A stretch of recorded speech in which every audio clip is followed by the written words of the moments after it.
Yo, what's up, Vale? What's up, guys? Pop out chat. Let me just set up my stuff.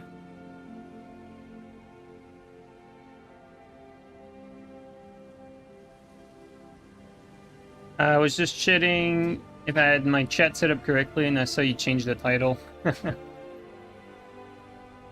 Yeah, I needed to stream today. Okay, almost there though.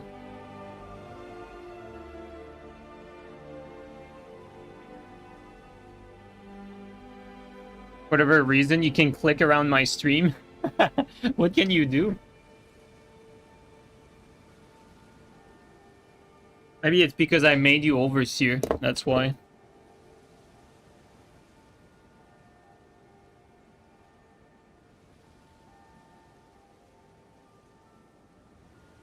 No, I don't know if I made you overseer or not. Like, I made that up. I have no idea. I didn't. I don't remember, like, doing anything special.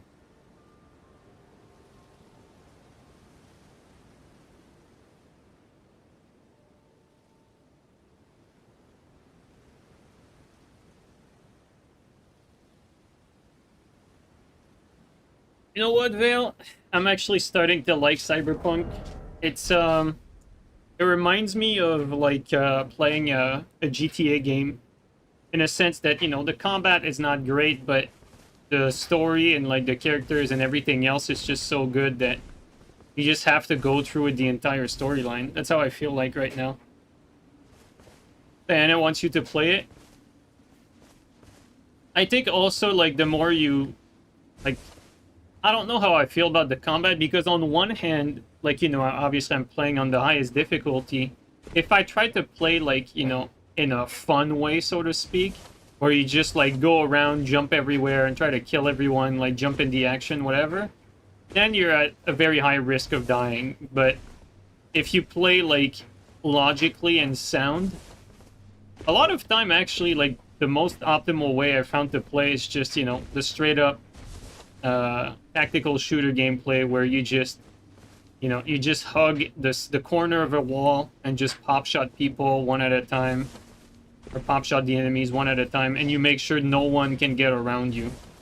And a bad way that I found to play is to actually play the game the way it's intended, by just going through the levels, sneaking, and trying to do the missions stealthily, because that's, like, these missions, a lot of them are set up to be played that way. Like, you're supposed to go in incognito. Every time I try to do that, I'll be, like, halfway through the fucking level, and then I'll get discovered, and now I'm in trouble, because now I'm surrounded, and I have, like, no, like, safe spot to play from. Whereas if I just, from the get-go, just start gun blazing, but intelligently, by just taking cover and then moving from cover to cover, like, going forward, eliminating everything in front of me, then I'm way safer doing that. But yeah, like, as far as gameplay, it's definitely not the most, like, gameplay focused game, but man, is the story fucking interesting and compelling.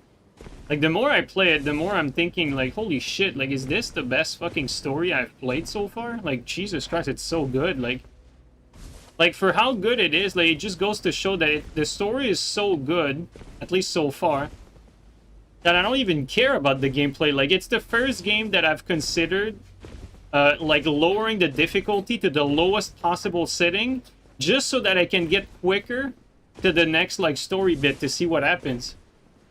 Like, it's the first game where I actually consider that. Now, I'm not gonna do that. I'm gonna go through with it on highest difficulty.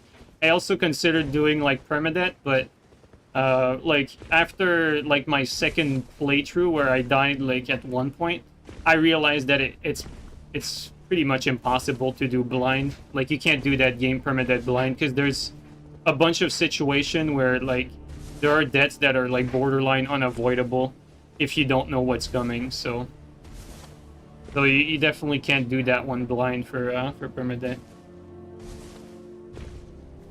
Yeah, I'm talking about Cyberpunk.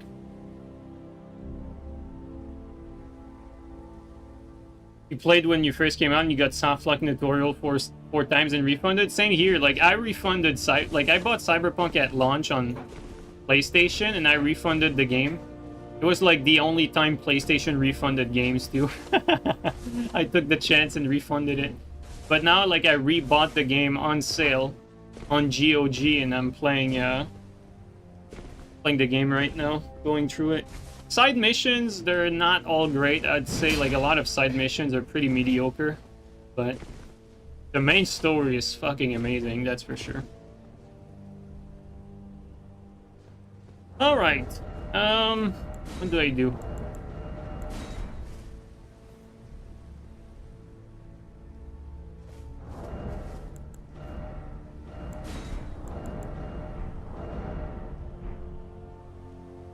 Start by leveling up.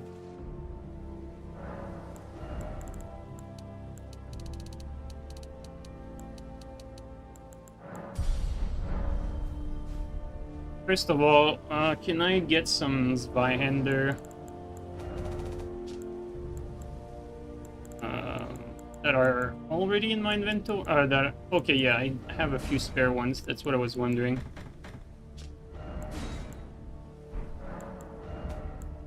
Now, the question is, do I want... I think I want one with DHS. I'm invading. I want one with RKR. Since I only have 3. Only want an RKR one. And then, do I want a Storm Stomp one for the last one? Or do I want... What else would I put, actually? I think that's it. Oh, yeah, it's... Yeah, the last one is pretty much Wave of Darkness. I think I'll go with Storm Stomp.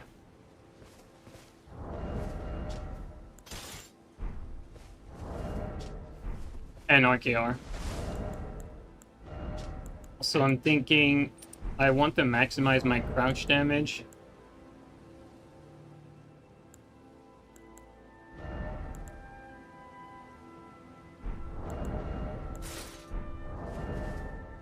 Also, I just realized... Yeah, it's gonna be quite hard to, I'm heavy. Heavy. Oh, this is 3. This is 2. Still too heavy. Okay. Storm Stomp into charge R2 roll catches. Like, fully charged, the mix-up is gross. Now you make me want to try it.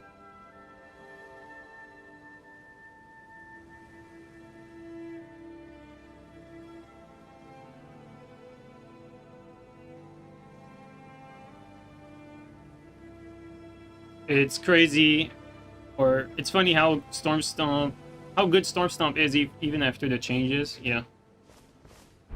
Man, I don't have enough weight to do that. I need to see here. I think I'm gonna do that. Yeah, that's what it's going to be. We're gonna try RKR for now. See if it can be decent. You're not a big fan of Storm Stomp Gugs. What if someone has BHS? Can they just BHS out of your Storm Stomp R2? Like, do you do an R1 in that case? Like, is the R1 fast enough?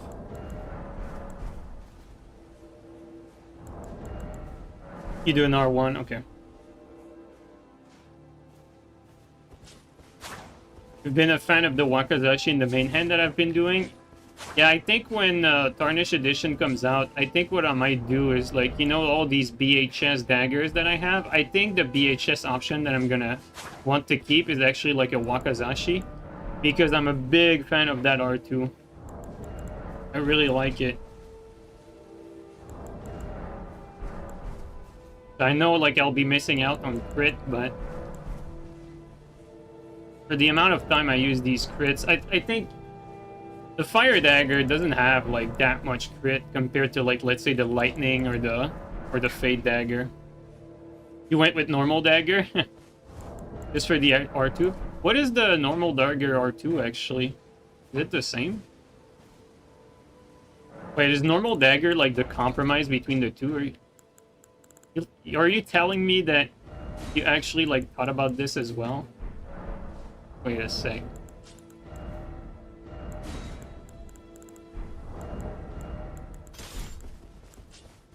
It is. Oh my god, dude. That's crazy. Yo, Vale. No way.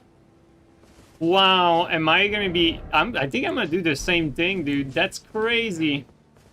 Yo, great minds think alike. That's crazy. Well, I mean, I didn't know about it until you told me, but that makes so much sense, honestly. Like the perfect compromise between the two. You keep the crit, and then you have the R2. I don't hate the, you know, the Miyazaki R2. I don't hate the Misericord R2, but I mean, the other one is just better.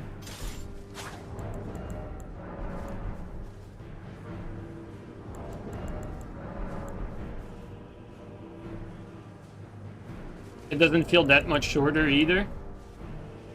I assume the difference in range is definitely not that much, but that's kind of cool.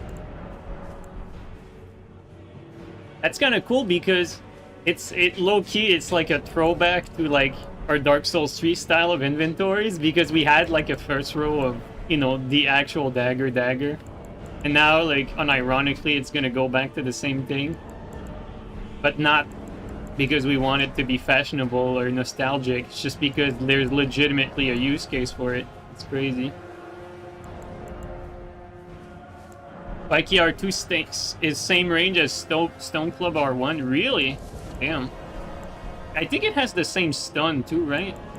Except without the Ipe Armor, of course. I think it has the same stun.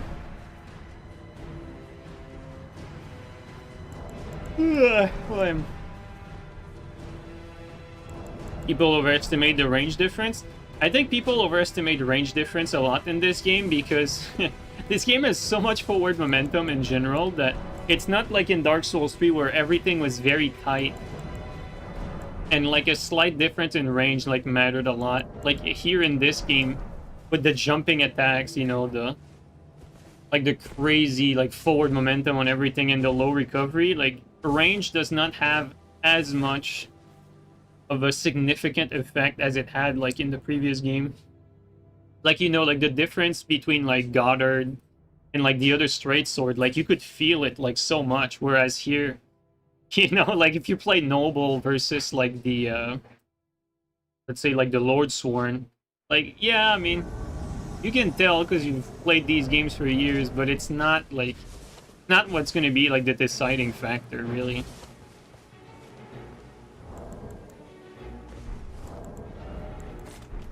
At least that's what it feels like to me.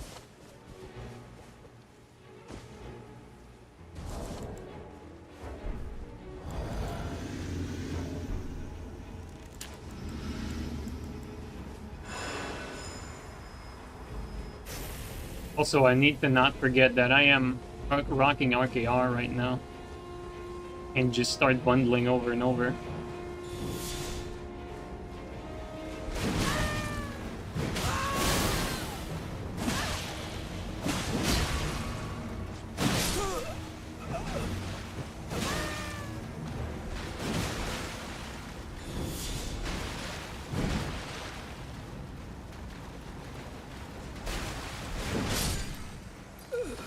Oh, hello you.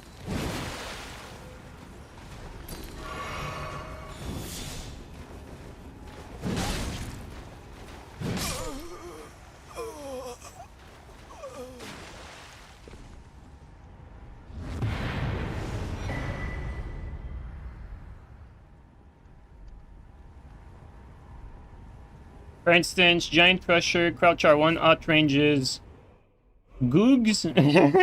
Outranges Gugs, Crouch R1. Due to the crazy momentum it has. More correct to say outreaches. Yeah, there you go. Yeah, I see what you mean exactly. Yeah, that's interesting. See, like, I didn't know that, but it's not surprising, right? The most resilient host. Yo, Mook, how you doing, bro? I haven't seen you in a while. Is this title bait? Yes, Steven, you fell for it. You would not have been here otherwise. Let's say it's not a bait, it's a prediction. That's my next prediction. It's gonna be Tarnished Edition at Game Awards. Yo, it next. Thanks for the resub for 49, bro.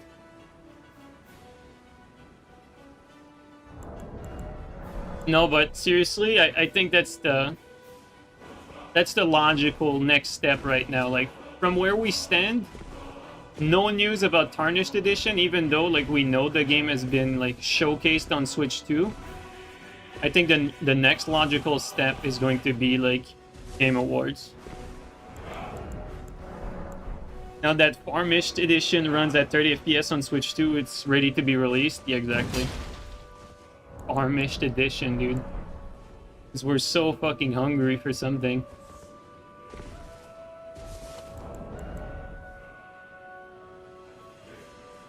My prediction is FromSoft's having trouble because they might actually have to optimize their game this time.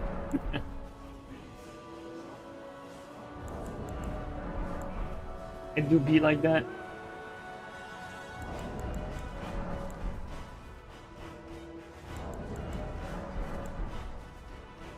Guys, does anyone know if you can parry a one-handed Colossal in this game? Or are they like unparryable completely? Like all Colossals, whether it's one or two-hand?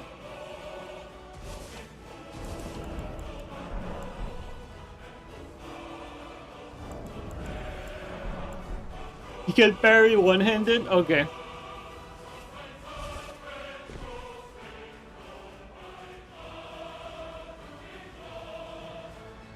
Oh my king. Oh my king.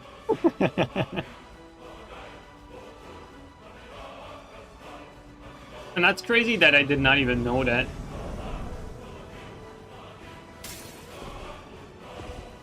Do shitters still exist, or have they moved on? No, they still exist, but it's not as present in this game. Probably because it's actually too easy for them. Like, you know, jokes aside, it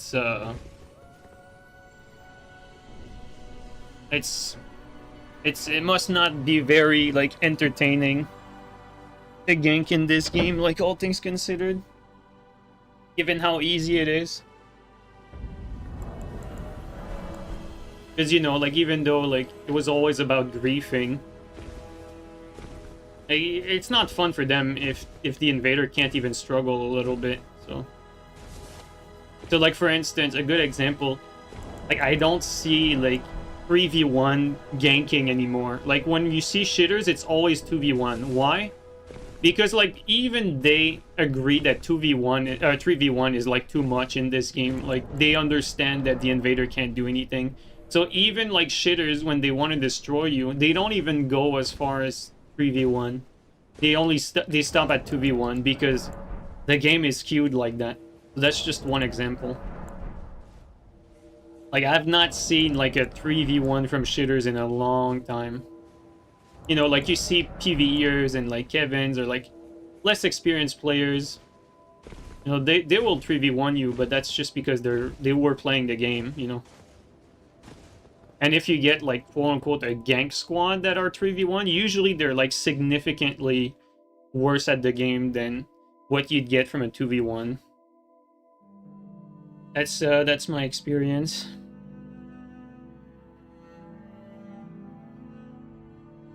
But, you know, I say that it depends on how much they want it. If they're really desperate, they can go pretty far.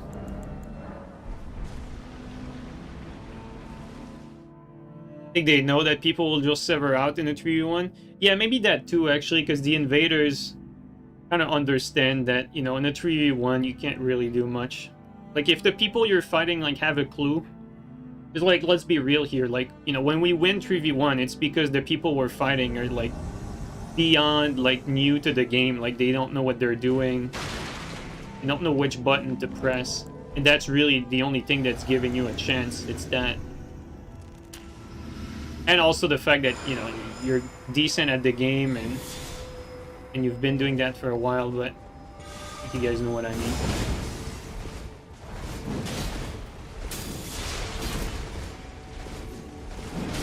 Oh.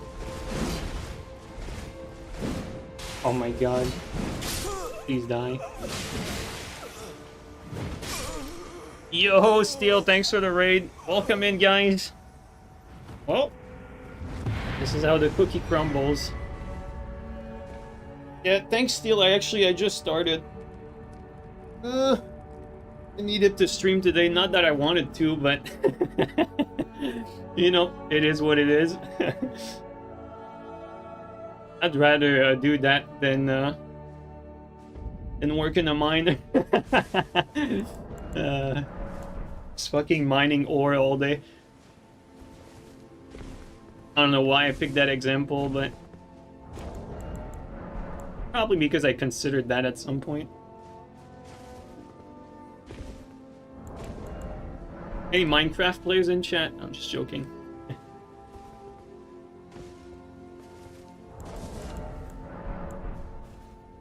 Or worse, McDonald's? Yeah, McDonald's is not even in the question.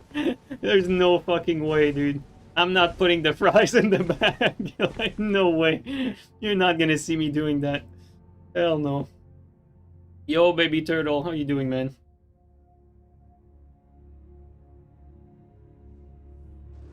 Now we're just gonna play some video games, you know? Can't be too bad.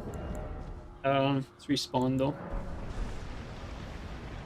Oh, but since we got everyone here, guys, I'm worried. I'm worried about the future of Souls PvP, and you know why?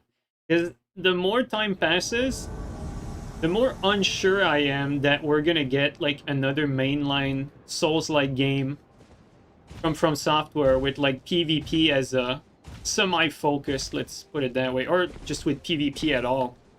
And the reason why I believe that is that, one, the PvP community, us, me, we're ungrateful because they never really given us the attention we want. And two, the Redditors fucking hate us and hate PvP and they hate everything. And so, you know, as much as FromSoft, like, you know, it does their own thing and everything, they still have their ear to the ground when it comes to what the masses or their player base is saying. And unfortunately, we're a very small minority, and these Redditors are a big majority. And so that's my reasoning behind oh, I might be in trouble here.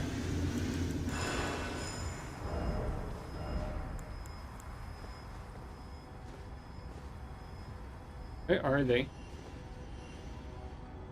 And I should have made that move sooner. I should have pulled out the bow sooner. At least now that... Ooh, what do we do, guys? If we go down there, I think we're fucked, right? Yeah, if we go down there, we're fucked. Okay,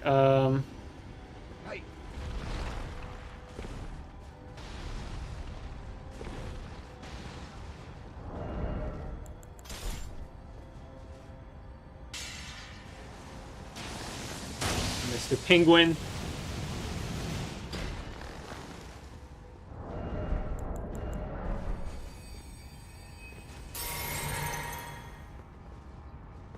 Riot. I dare you! I dare you!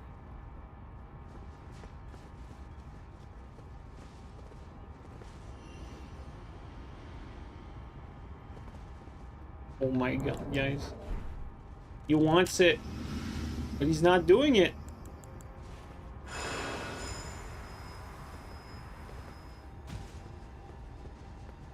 Where are they? They go up another ladder that I'm not aware of.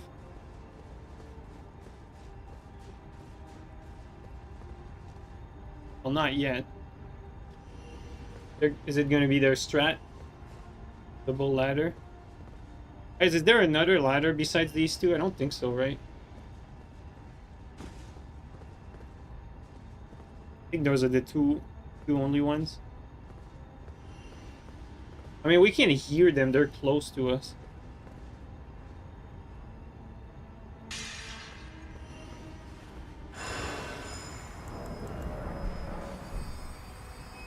There's not? Yeah, okay.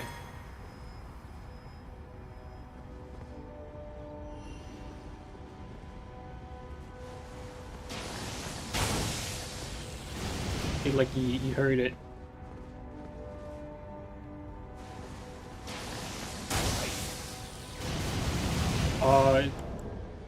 Move the lock on. Man. gonna be a stalemate.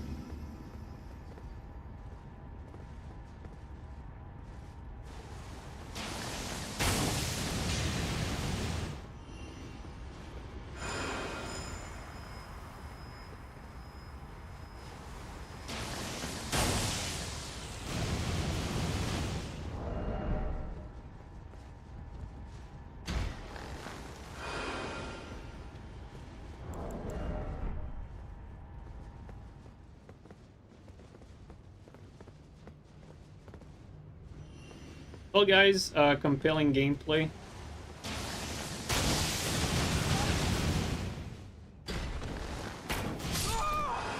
There you go.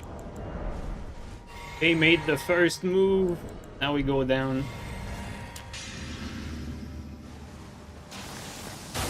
Alright, Mr. Penguin.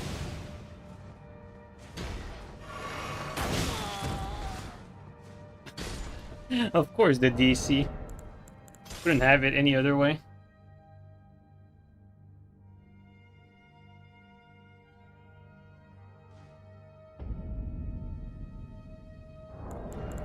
If FromSoft PvP is dying, we can switch to chess and become Grandmaster. Are you saying that chess is as brain dead as Souls PvP?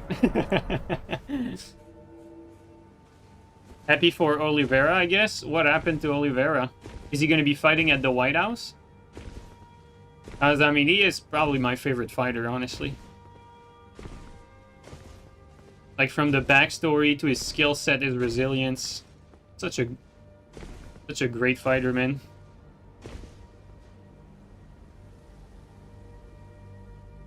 He subbed Gemrot? Oh, nice. I mean, I'm not surprised. He won last Saturday? Man, I missed it. Actually missed it. I'm gonna need to look it up on YouTube. There's also beef and drama in the chess community. I find, like, beef in the chess community, like, so weirdly funny. Like, it feels, like, so funny to have, like, drama. Like, for chess. Like, so weird. There's, like, I don't know about you, but, like, chess feels like a game for people that are, like, more mature, no? Wouldn't you guys agree? But it's really not the case. Which is so funny. I don't know why.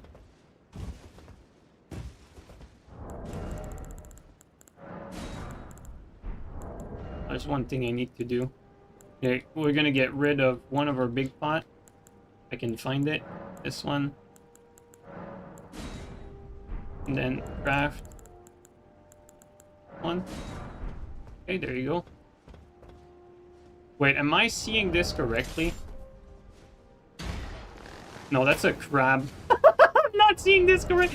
Dude, I thought it was a yellow phantom laying on the floor like in an emote. It's the fucking crab, dude. What the hell? I'm tripping. Like, the stream just started and I'm already tripping. That's crazy work. Oh, and someone's dead. You also thought that? Okay, that makes me feel better.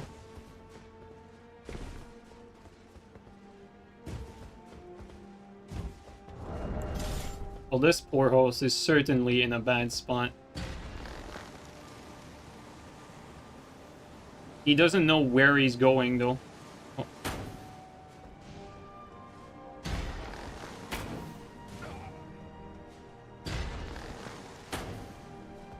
Oh. Something else. There you go. Took one too many shots, but it's okay. Maybe Duskblood will save us? Yeah, for sure.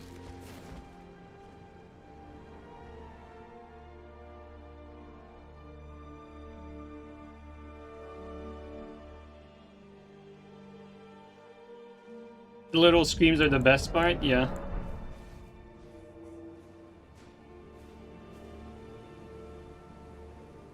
You just want to dress up Torrent? Yeah, I understand. Oh, that's funny.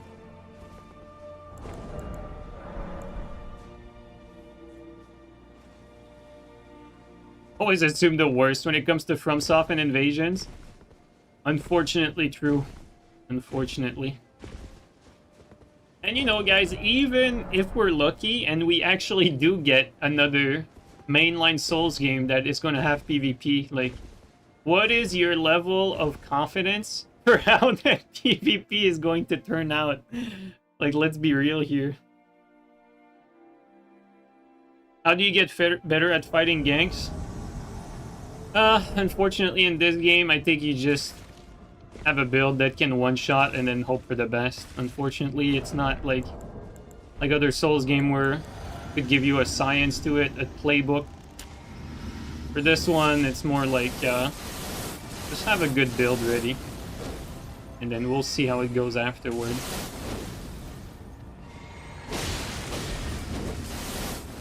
Get to your mage friend. This is very compelling.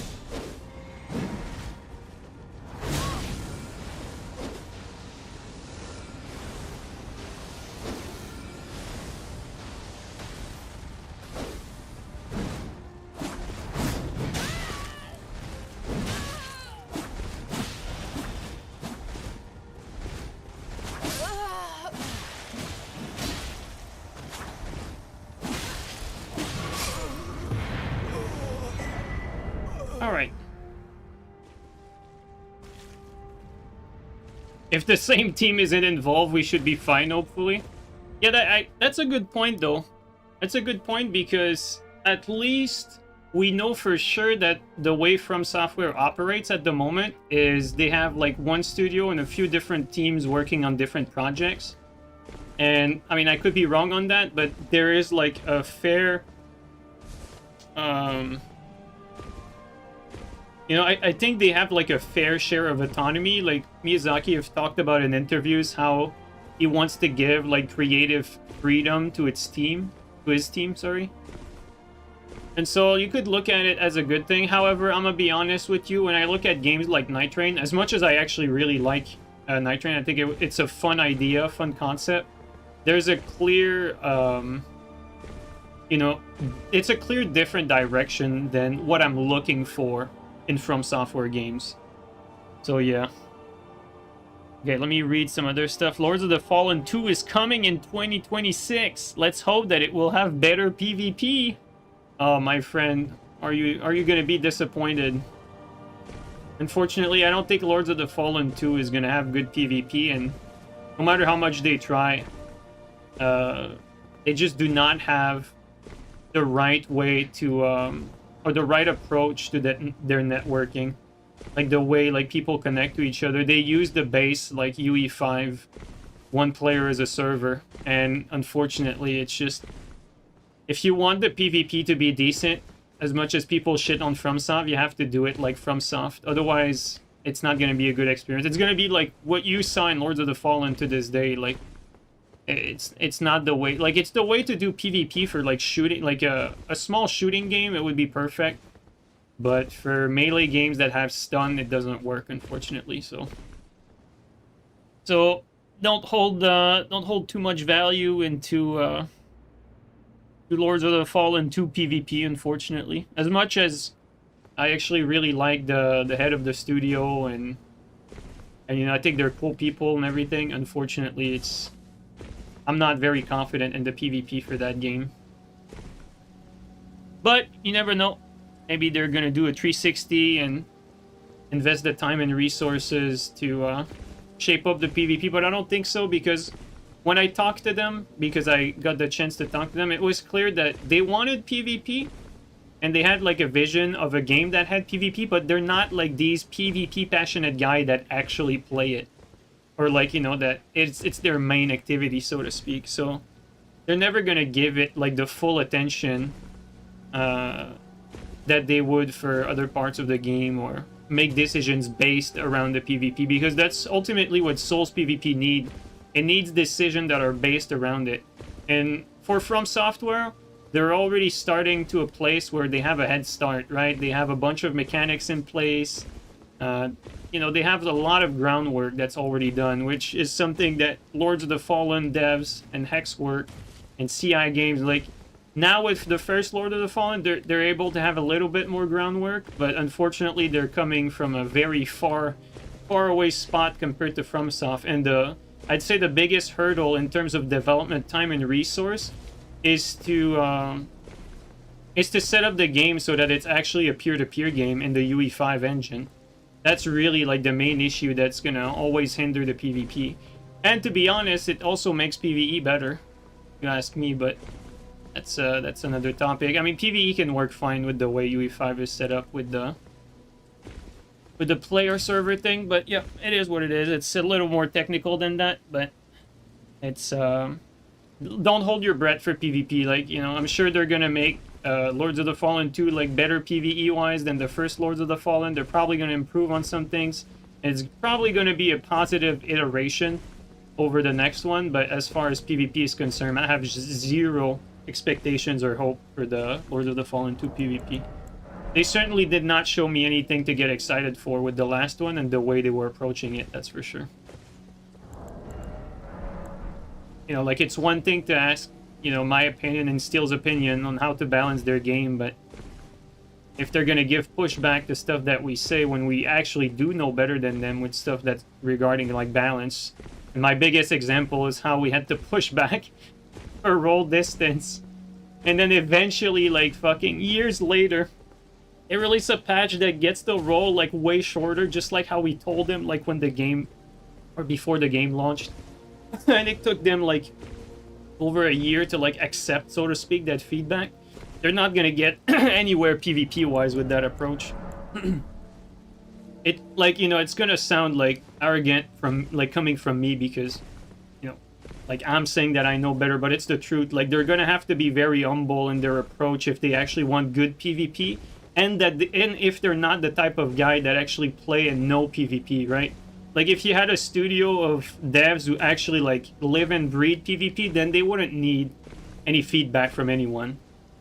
They'd be able to figure out stuff on their own. But because they are not these sort of people, like, they care about the story, you know, the lore, that sort of stuff, this is what they're gonna give most attention to.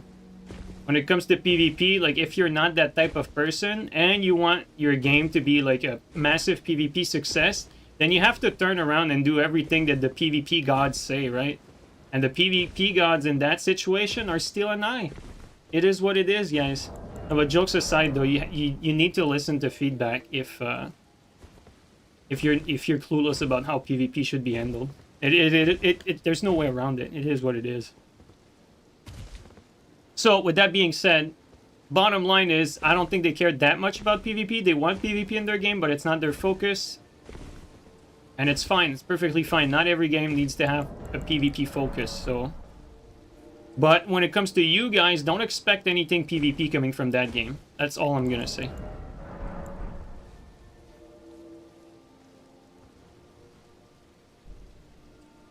By the way, the seamless co-op they advertised in Lord of the Fallen 2.0 was barely working and seeing constant network problems from friends' point of view. I have no idea.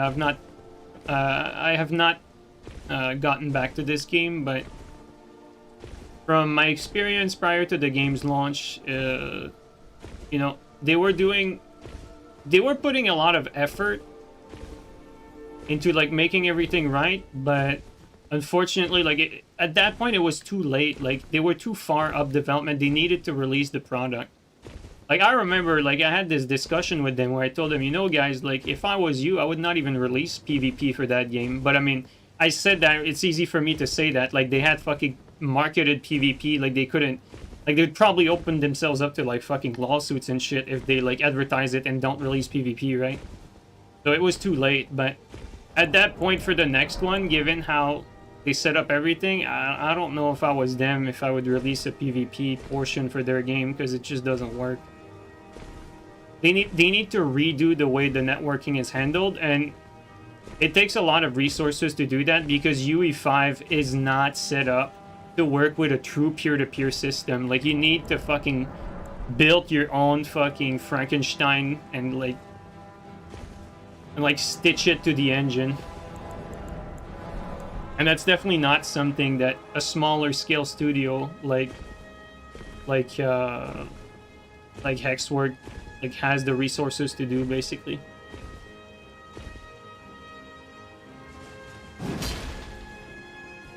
The co-op member could interact with things sometimes, but they could not hit mobs the second the FPS didn't match. I don't know, I can't really comment on it because I haven't tried it. But yeah, for me, I'm more interested in what FromSoftware does next, because as much as I would love to see some competition to FromSoft, I just do not see it, man. I don't see it. I feel like FromSoft is like in their own league. As much as I criticize them, I feel like they're in a league of their own. Whether it's because they invented the genre and they know what they want, or that they were the first to do these sort of stuff and they have a head start. No matter what the reason is, I feel like every time there's an attempt at making a Souls-like game, it's just so far from the final product that FromSoftware gives on so many levels, from the polish to you know, like the mature artistic style, because FromSoft has a very like mature artistic style. You play their game and you're thinking like, wow, this is original. It doesn't look cliche, cookie cutter, you know, and casuals really love that sort of stuff. And then when it comes to gameplay mechanics, we're very quick to criticize everything that FromSoft does from a gameplay point of view. But at the end of the day, like, slowly but surely, they improve bit by bit, little by little. And they're still working on a good foundation. This is where I'm gonna disagree with, like, that, you know, forgot the name of that YouTuber, but still made a React vid that I watched, like, 1 minute of. About, like, a PvEer that said that PvP was bad. I think one point that is very often forgotten is that the reason we're sticking around, and the reason why we still play Souls PvP in this, and that we still yearn for it, is the fundamental of the game. Like, the core aspect of these game is good. That's why we still believe in it. There is substance there that is to be exploited. Like, the PvP for these games is, like, let's say a raw diamond, right? It's still raw, it's still brittled, it's still like extremely unpolished, but the potential is so immense that this is something that neither FromSoft, neither does the Reddit community or the investing community or whoever like really gets. Like, they don't get how much potential like the PvP has for these games and the combat fundamentals that these games introduced. It has the huge potential. Like, if you get someone that actually cares about it and, you know, makes the right decision to push the game in the right direction. And when I say, like, make the right decision, it's not some, like, you know, abstract shit that we don't know what these decisions are. No, it's like, you know, when we say, like, reduce the, you know, the amount of iframe that, you know, BHS has, like, they need to do it, not, like, wait 6 months to do it. You know, when they have, like, something like blind spot, they need to fix it. When we say that the player limit is not high enough, like, that's something they need to address too. Like, they need to understand what makes it fail.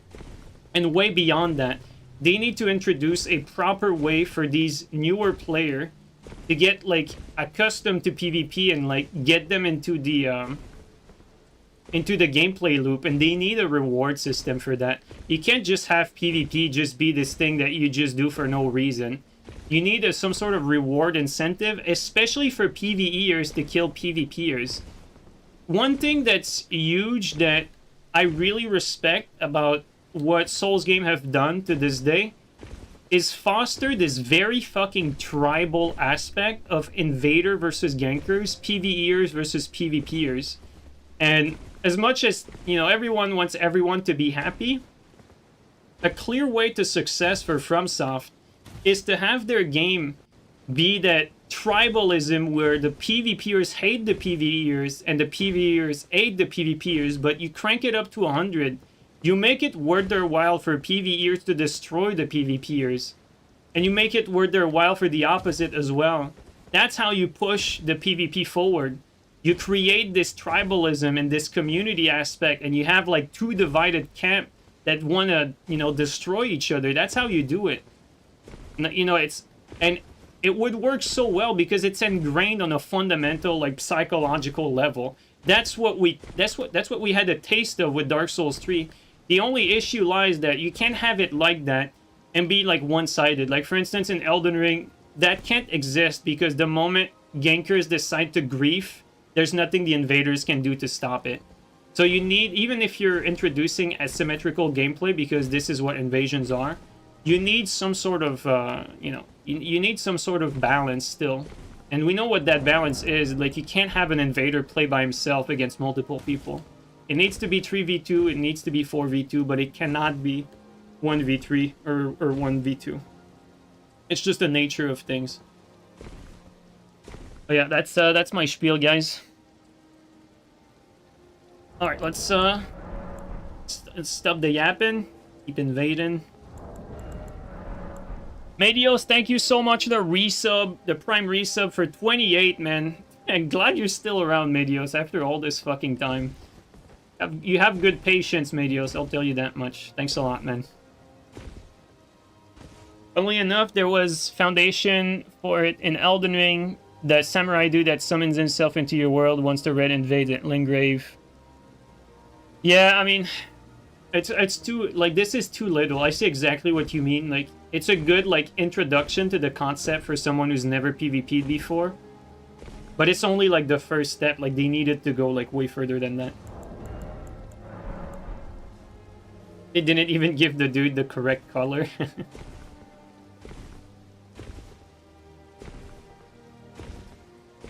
Interesting ramble. Well, that's what we do every stream. Same speech, different words. Every stream. Some people get tired of it, some not.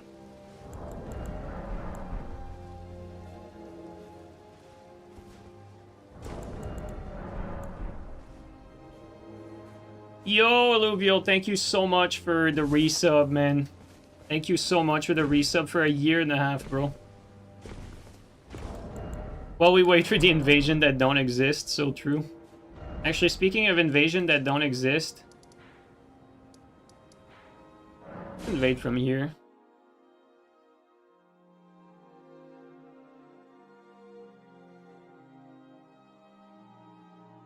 My streams are just chatting stream with Elden Ring PvP included. Yeah, Elden Ring PvP is just background noise. Yo, happy Thanksgiving to you too, bro. Canuck. Much love, bro. Hope, I genuinely hope you have some good time with the people you love.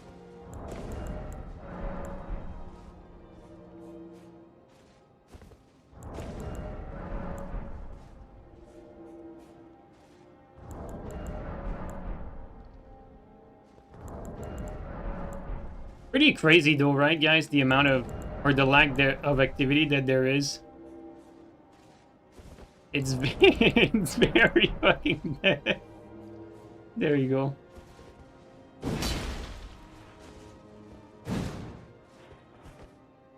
Canadian Thanksgiving is a thing.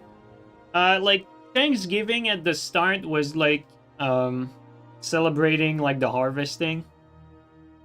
I just think they call it Canadian and American Thanksgiving because they have different date, but I think they sorta celebrate the same thing. You know, I could be completely wrong on that, but I think that because of some difference in like temperature, like the harvesting happens at different periods, so they have like a slightly different date. I think that's where it comes from, but I could be completely wrong. Like, you know, just going from like hazy memory there.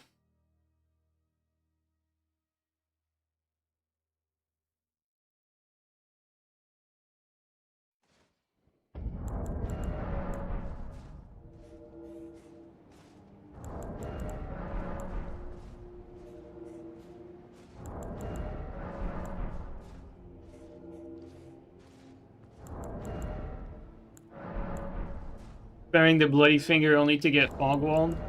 Yeah, I mean... Elden Ring.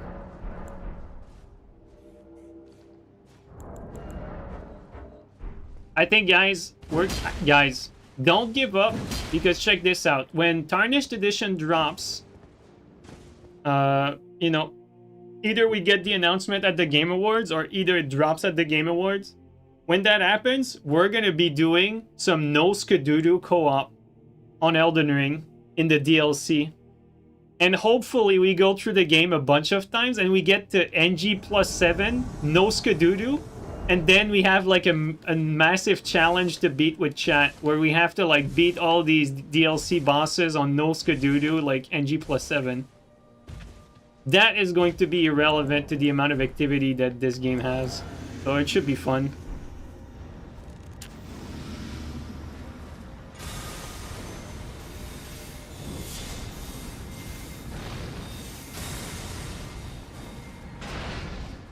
Is that him?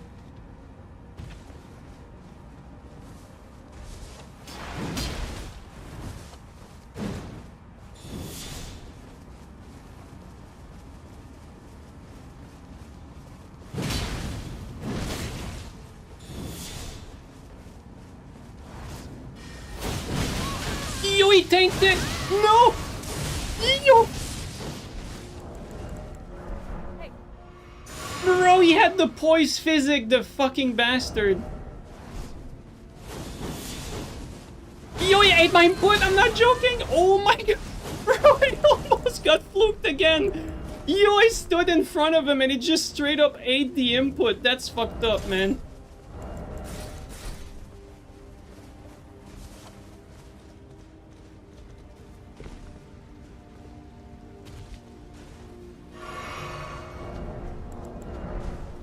Dude, we almost got fluked like so bad. Oh, I forgot you can't jump that. Why am I fat rolling? Oh, that's because I need this helmet.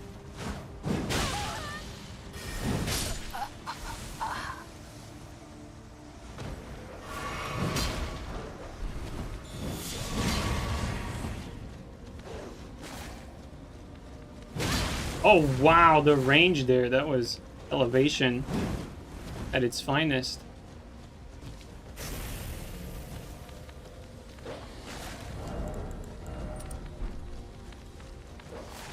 Actually, oh my god, look at him.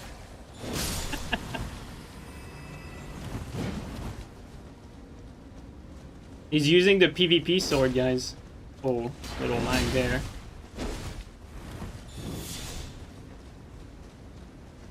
I wonder if I will win the trade if auto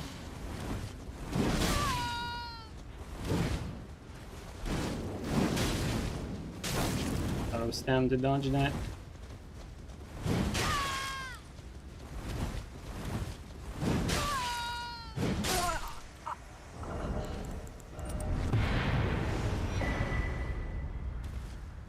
Avenge the wild fauna.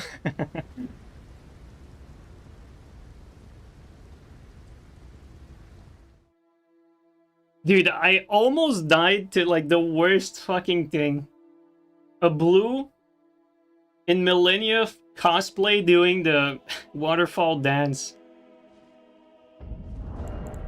That very often gets me when they drink the poise physic, like the infinite poise.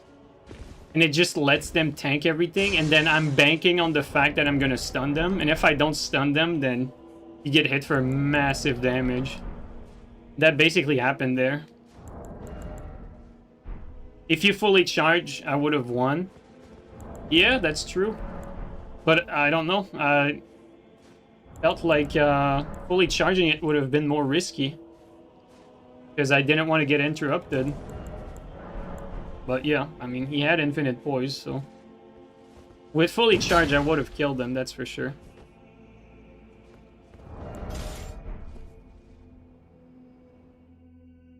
Demon's Souls Remake is a meme. I mean, it does some things correct, like... I think visually, it's still the best Souls game that we've gotten. It's a very good-looking game. It runs well. Not only is it the best-looking Souls game we got, it's the one that runs the best, too. So somehow Bluepoint has managed to make the best-looking one that runs the best. Which is usually things that are exclusive to one another.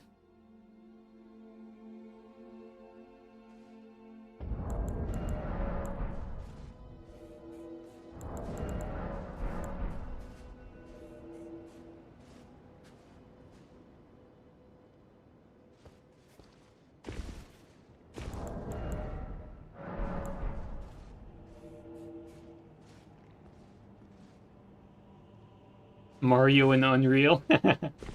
Guys, whether you like it or not, Unreal Engine is the future for a lot of games, man.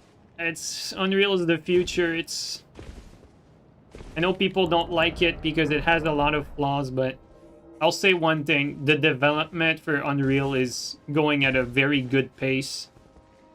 And the improvement to the engine are quite fast.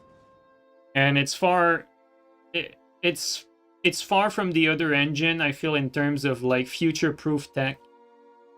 Even though it doesn't run particularly well right now. I don't expect it to be the case like forever. Like slowly but surely it's gonna get there. But right now, unfortunately, some pretty mediocre performance with Unreal.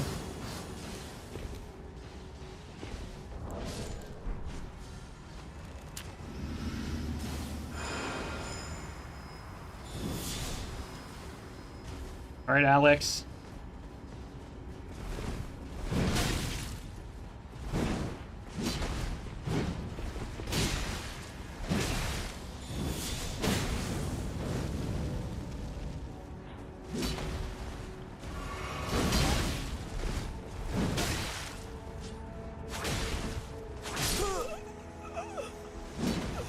Wasn't sure it would reach.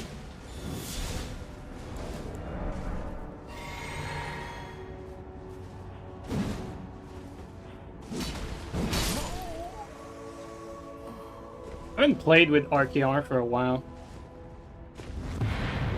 Mediocre is giving it too much credit. Yeah, I know people hate it. I know people hate UE5 because it runs like dog shit at the moment.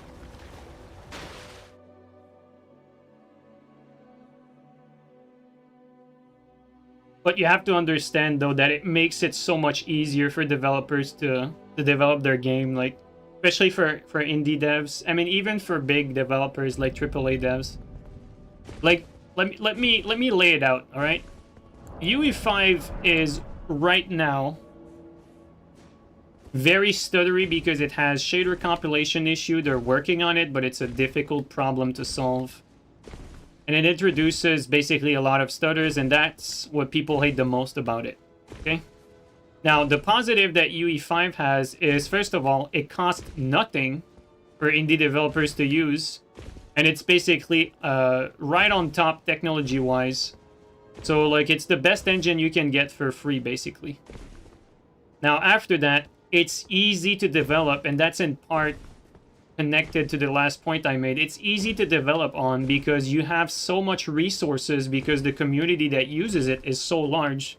And that is also an advantage to the bigger developers. If you are a big studio and you need to work on a big project or multiple projects, it is much easier to manage where there's a large pool of people that knows the engine and knows the in and out and how to work with it and around it. With that being said, UE5 is the most popular game engine, and so it's very easy to find someone that knows how to work on UE5. So finding other developers, expanding studios, working from a distance, all of these things are easier when you work with UE5 for these big studios. Another positive is that it's very future-proof in its approach with the way it handles triangles on screen as opposed to like having it all be polygon. They call it nanite, but you know, whatever, it's a marketing term. But their tech is very future-proof, basically. They have a good approach to that. Now, it's not as performant right now, but when you look at Unreal Engine 4, people don't really complain much about UE4 or even like the other versions of Unreal that came before it. Technically, developers right now, if they were smart, they would develop on UE4 until UE5 is in a good spot. The reason why they're not developing on UE4 is because, you know, the graphics and the whole like marketing side is not as appealing. And now, unfortunately, like if you have a game that's developed on UE4, people are just as skeptical as if it was developed on UE5, even though UE4 is actually a complete product. If you develop a game with UE4, you have nothing to like you have no excuse for any performance issue. Like What was the game of that game that released recently that was fairly well received? You know, it's that Asian-looking chick with a big ass with a green suit. I'm sure you guys know exactly what I mean. What was the name of that game again?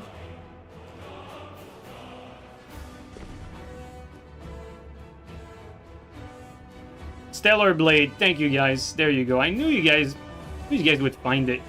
So Stellar Blade was developed on UE4. And so Stellar Blade is a good example of a studio that decides to go with an engine that's more like complete. Gunner bait game? Exactly. I mean, it's not my type of game, but with that being said, the devs were smart enough to make the right choice. To go UE4 instead of UE5. Why? Because UE5 is not technically ready.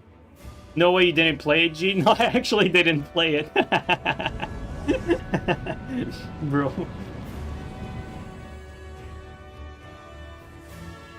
But from what I heard, it's not a bad game. And performance-wise, I haven't heard like anything bad performance-wise about it. It's not the most like visually striking game for the lighting and everything. Incels love it. I mean, you guys have to stop. Does Epic have stake in any publishing or project using UE? Absolutely, Clevy. Like the way their model works is, you know, if your game makes over $1 million in profit with UE as the engine, I think you have to give like something like 5% of your revenue to Epic. But I know right now Epic and CD Projekt are working hand in hand on the Witcher game. And the reason why they're working hand in hand is that they mutually benefit from each other's success. Because on one hand, Epic is also Epic is bringing some help for CD Projekt, you know, to have Witcher utilize Unreal properly. And on the other hand, you have CD Projekt's engineers that are trying to fix actually Epic's shader compilation issue, and they're basically developing tech like for the need of the Witcher game, tech that is also going to last and stay on the engine basically for other projects and for everyone else. And so I'm sure they have some sort of agreement. Like I don't know if they're gonna have to pay a 5%, for instance. Maybe like they're doing it for free because it's for the mutual benefit. Like, you know, CD Projekt wants their game to succeed, and then Unreal wants to advance their engine with the help of CD Projekt. That's like an example of like having stake in one another, like you asked here, Clevy. So that's something that's going on at the moment.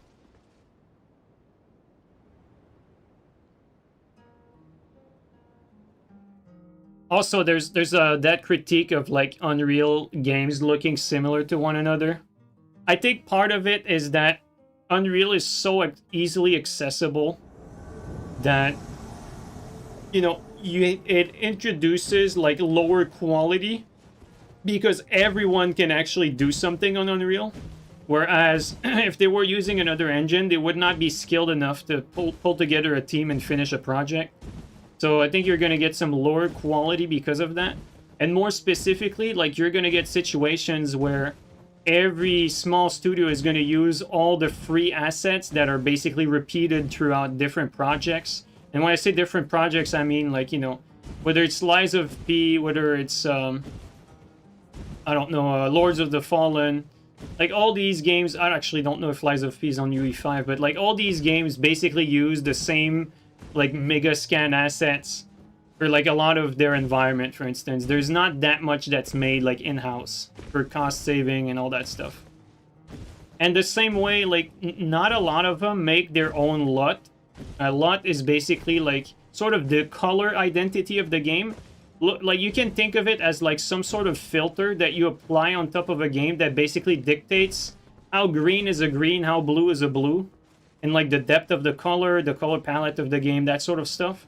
And so you don't have as much variety as there should be with the way developers approach color grading, for instance. And that's also a big factor of why games look the same.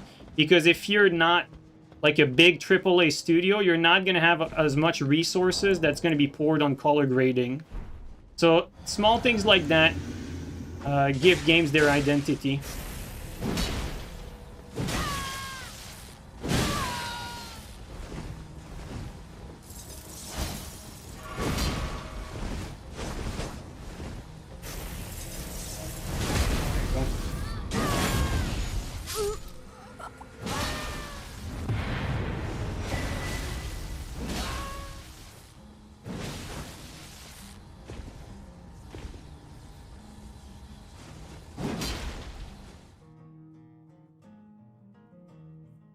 But like the two example I gave are bad example because you know I think like Lords of the Fallen definitely has its own like artistic identity, and I don't even know if Lies of P is on UE5, but like you can take like a lot of these other UE5 games and apply what I just said. I just gave like the two first game that came to my mind because we talked about Souls-like game earlier, but they're not good examples.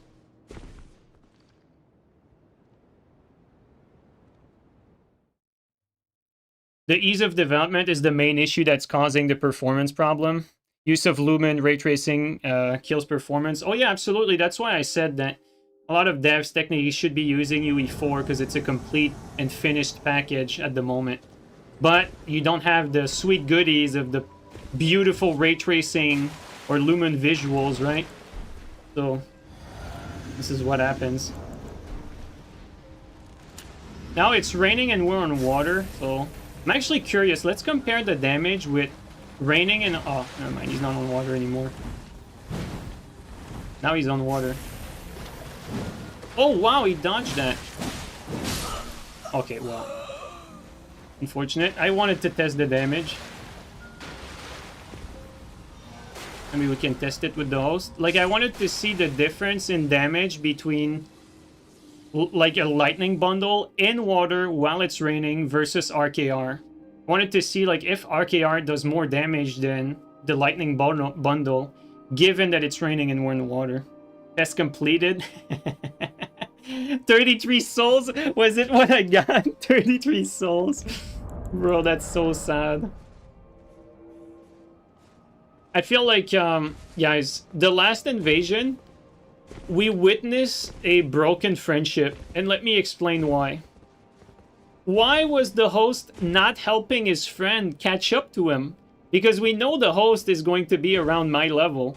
So if his friend is that low level, that means it's a password summon.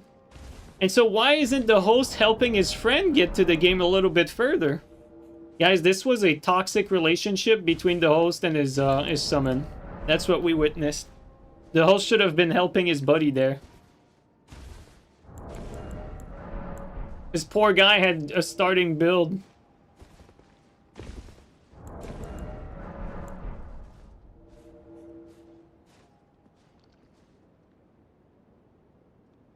Abusive relationship? Yeah.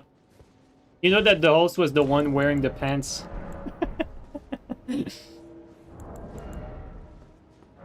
They messed up the multiplayer item? That'd be so funny.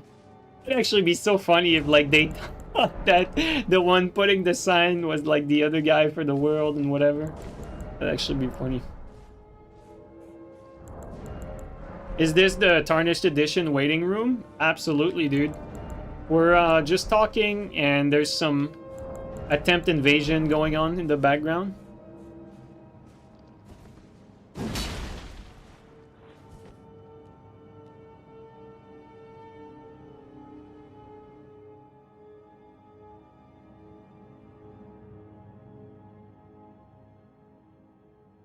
Ever gonna run duels with viewers at Secluded again? Probably, yeah, at some point.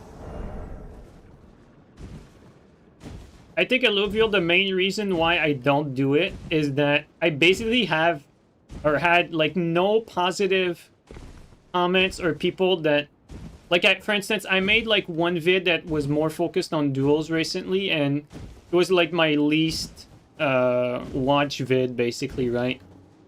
And also like I actually see a lot of comment of people that don't like the duels.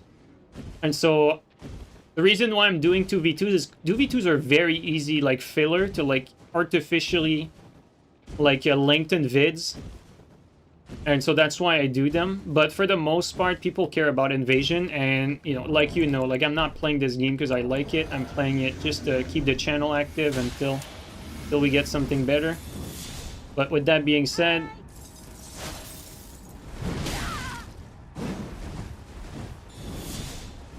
let's kill him.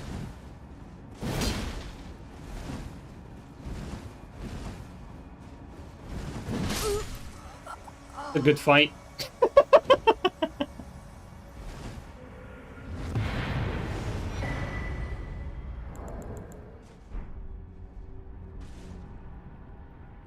Yeah, that's true. Like, I don't do duels because green already snipes me, you know. Like, enough for any content that I would need. And I'm gonna be honest, you know, as much as I hate fighting green, I actually prefer fighting green over everyone else, because at least when I play against green, I look at green as someone that has a good connection to me. And also someone who's similarly skilled as me, so like the incentive to play him at least exists, as opposed to, like, you know, if I just start playing against everyone.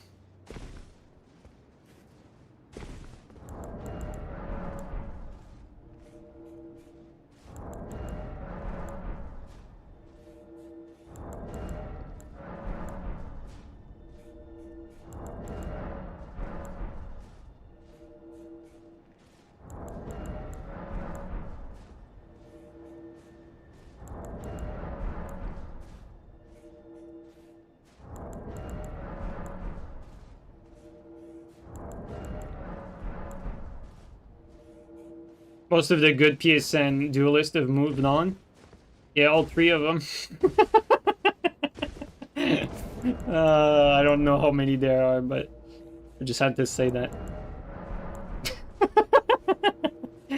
So funny, though.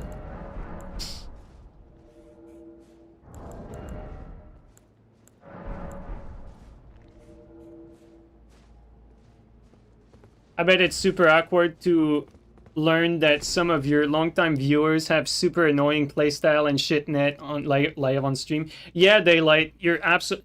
Like, Daylight, I could not have said it better. Like, it's just not like the situation you want. Like for instance, if I have to fight GGRK, like, I love the dude. Like, the dude is so funny. It's such a good, you know, it's a good guy.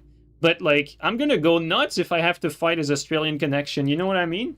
As much as I love the dude.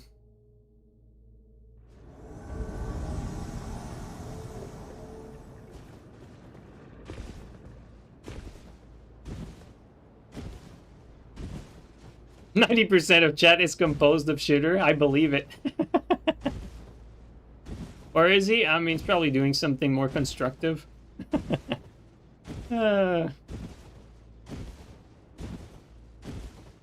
One sec, Soru, I just noticed that you wrote like a few things that seem interesting. I'll try to remember to read it after this.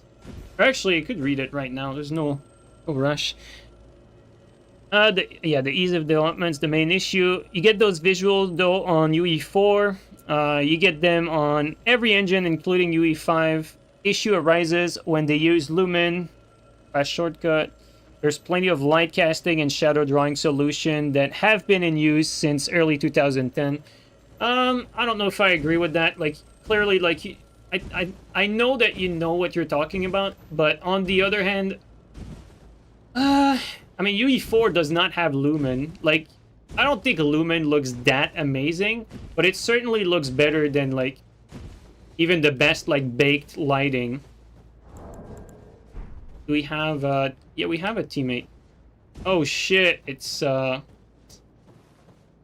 Millennia. Well, good luck me. Oh my god, bro. Here we go. Oh, fuck me. Vale, this is for you.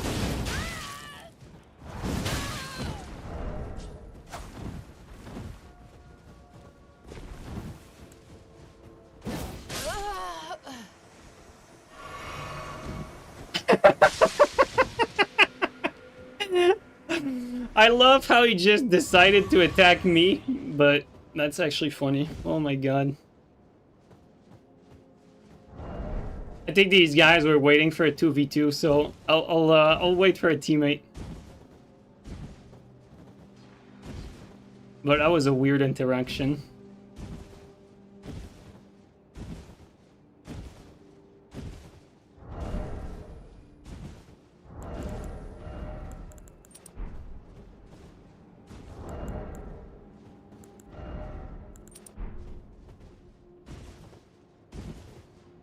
What's your thought on Duskblood, and are you going to get Switch 2 for it?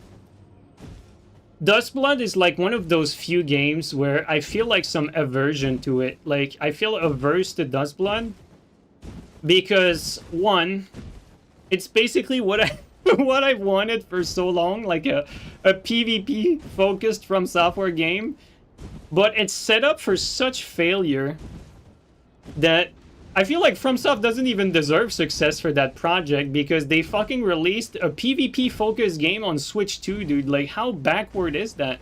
Isn't that crazy? And so, because of that, like, I feel like I don't want the game to succeed because fuck them. Fuck the Switch 2. Okay, actually, I need to help a baby turtle here.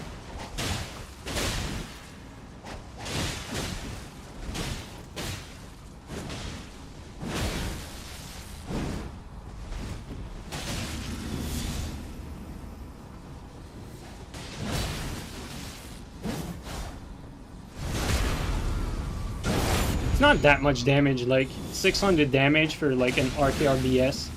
Oh, I should have been a BS there.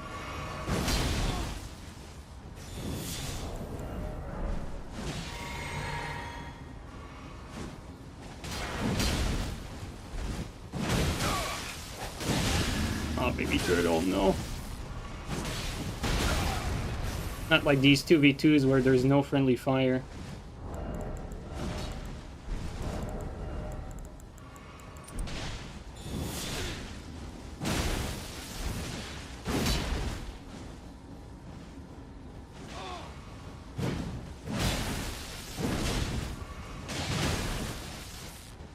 Baby turtle, alright. Careful there.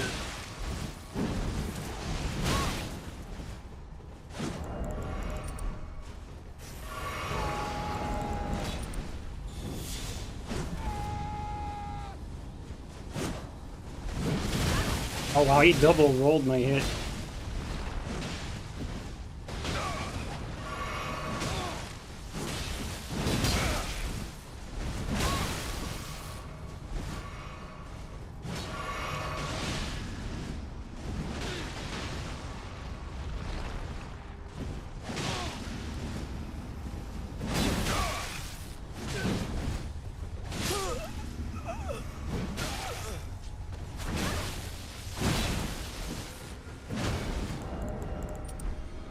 Well, alright, you can keep fighting. I mean, that was a good fight. There's nothing I can complain about. You guys can 2v1 me.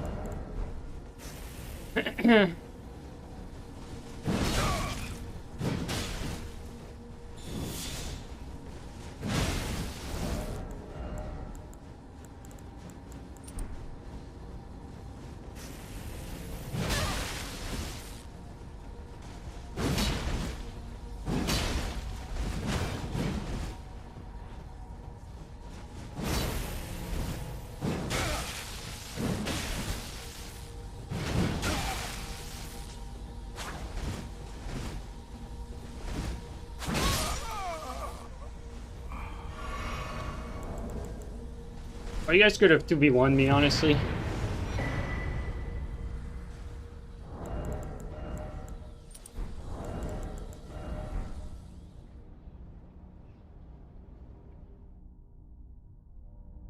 First Nintendo game for from FromSoft, and it's totally online PvP. I got you, yeah.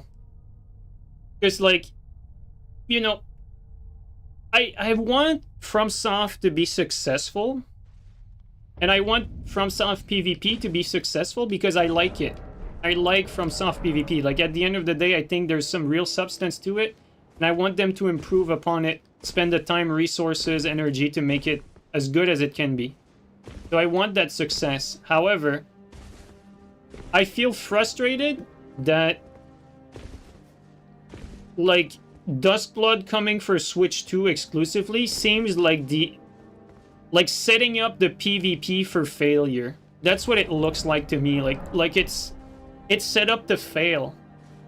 And it's gonna give like ammunition to the people who are averse to PvP, and they're gonna be saying like, see, we told you that PvP, like, no one cared about it. We told you. Now don't make PvP, now just make PvE. That's how I see it, and I don't know if it's even what FromSoft is going for. Like, are they like searching for an excuse themselves to set themselves up for only PvE because they're tired of making PvP and they want to get out of it, and they're only pressured to making PvP because Kadokawa asked them? Like, I don't fucking know. Like, I'm making that up. But is that what's going on? Like, right now they have like a little like get out of jail card because they have the project entirely funded by Nintendo, so they're gonna pull a slick one, make a good PvP game with the best that they can do, you know, no fault, no foul. But, I mean, it's set up that no matter how it turns out, it's going to be, like, a failure because it's a Switch 2 game. So, from my point of view, it's like, no matter how I look at it, like, the only thing that I can make sense of is, like, some wacky scenario like that. Like, you know, some weird fucking conspiracy, because there's no way that anyone with a brain that works there, like, business-wise, think that this decision makes sense. There's no way they think that makes sense. So, this is utterly confusing and very frustrating for someone who wants the Souls PvP to be successful.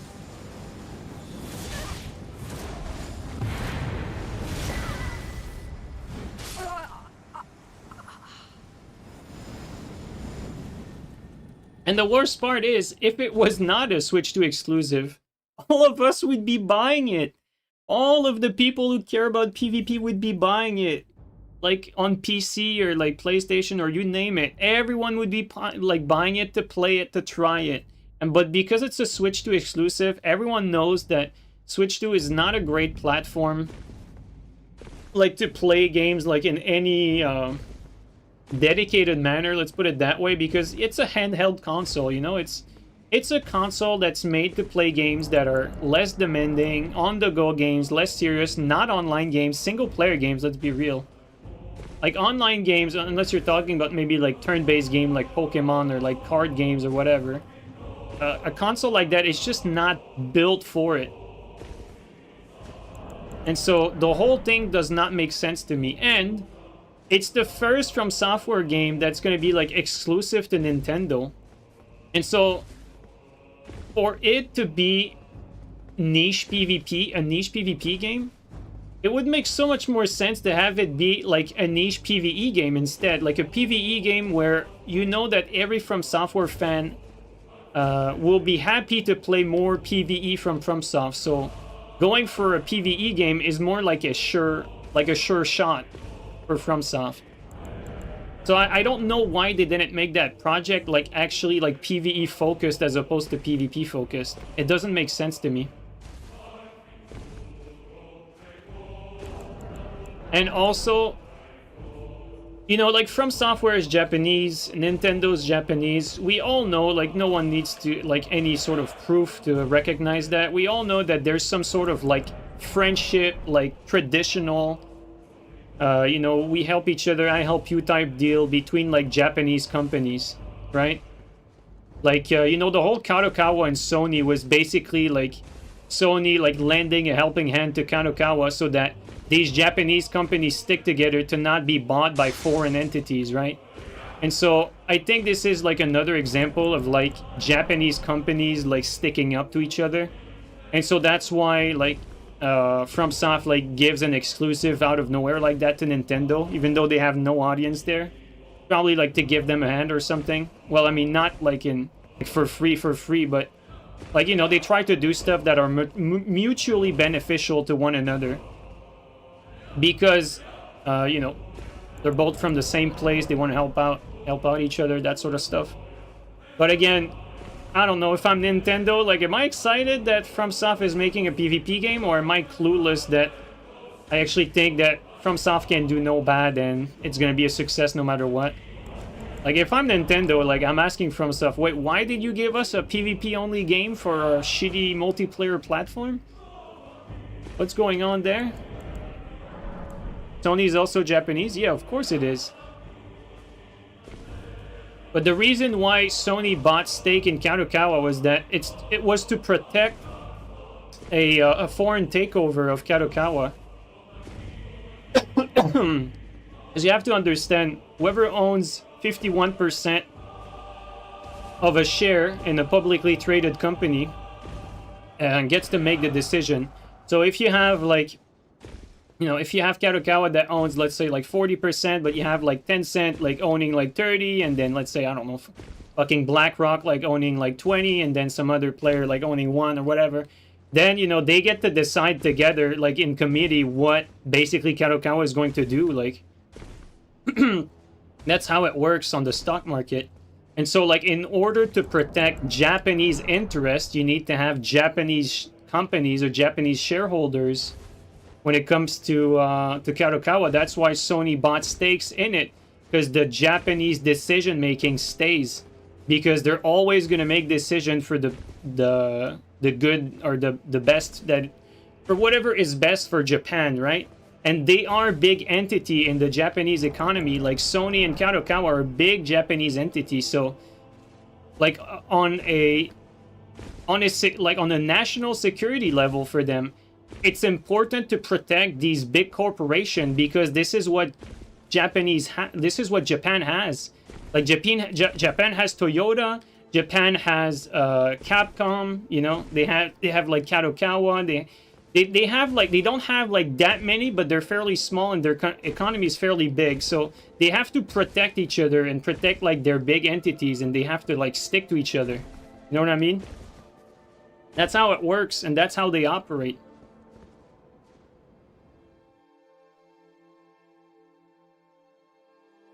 They sold all their Japanese studio. That's an insane mindset. To be honest, I don't know if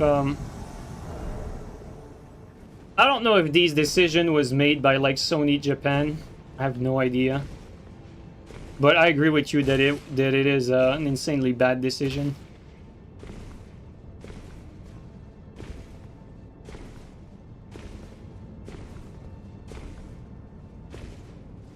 But, you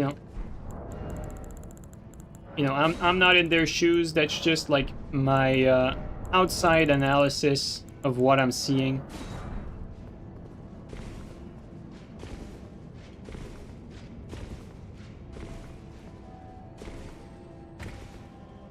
Oh, and also I forgot to mention, like, no one's gonna play a PvP game at 30 FPS, guys. I thought that was obvious, but I think it's worth mentioning. Like, when it comes to Duskblood, like, no one's excited for 30 FPS PvP. Like, no one. It doesn't exist.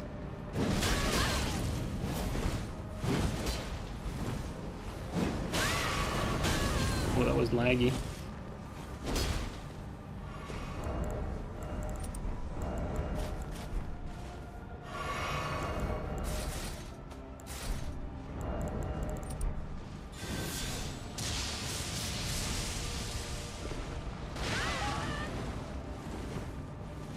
Oh, come on.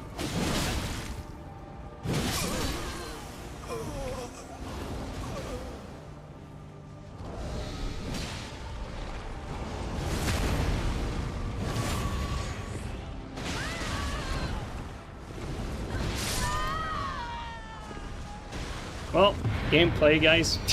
Just spam pots. Instead of healing, just spam pots. I was like, my priority right now is to heal back to full. But on the other hand, like, I saw an opportunity where they were busy fighting the knight. And so I needed to leverage that PvE as well. Do you see the connection of Switch? 80% Wi-Fi laggy? No, I've not seen it, but I mean, it's quite obvious. Yeah, I agree.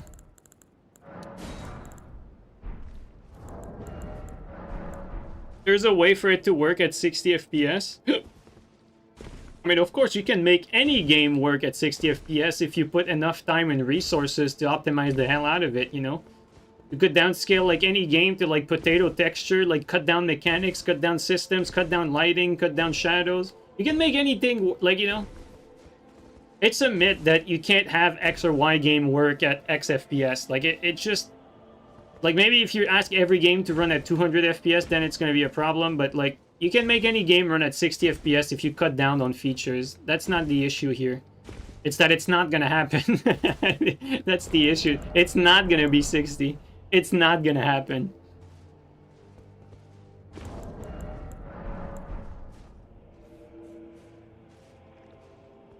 Someone modded the base PS4 to run Elden Ring in 50 to 60 FPS, so all you had to do was make it 720p. Yeah, absolutely. And especially now, like, you know, we're in the age of, like, upscaling, and upscaling is getting so good. Like, I was blown away with NVIDIA's Transformer model. When I tried it on Oblivion, I was like, holy shit, this upscaling looks better than the base game. And I'm not exaggerating. I guarantee you guys, I looked at it, like, very closely. The Transformer model had hair be less pixelated than the base game for Oblivion Remaster. That's how crazy it's gotten. Like, these upscalers, like, as much as people shit on them, they're, like, right now, like, it's fucking good. Like, they're really good. So good, dude.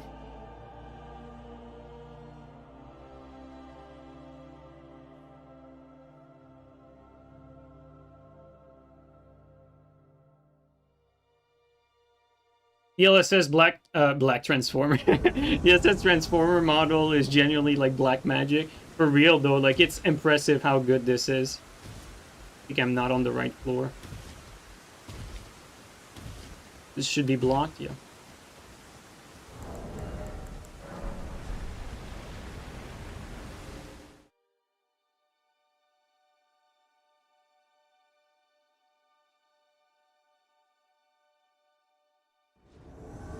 Alright, Vale, take care, bro. Nice to see you're doing better and you started playing games, man. I'm genuinely happy that that you started playing again. Alright, take care, bro.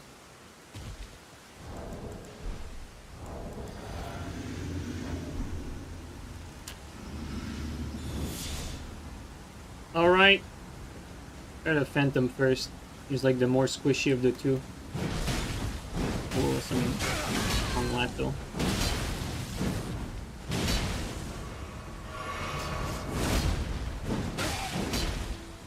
Oh, come on, I was locked on too.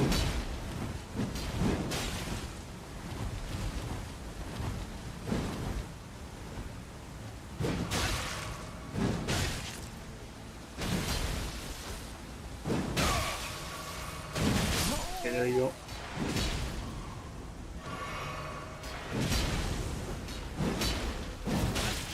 This guy's tanky, holy shit, he just took 600 damage from a fully charged. That's crazy. Dude, he only took like 680 from a fully charged counter hit R2, dude. That's nuts. It's so little. And we... I don't know, man. I feel like that's not enough. I mean, full bull goat is good armor. Oh yeah, absolutely. It's just... You know, like, it's, I'm basically throwing shade at the game balance doing that because, you know, think about it. You know, like, your fully charged fucking...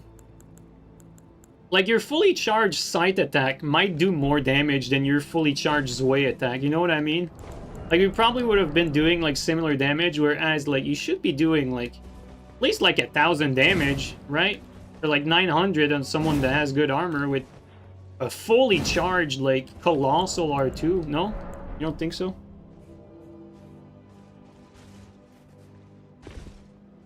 The next Crouch Out one did more for some reason. I think that's because I RKR'd.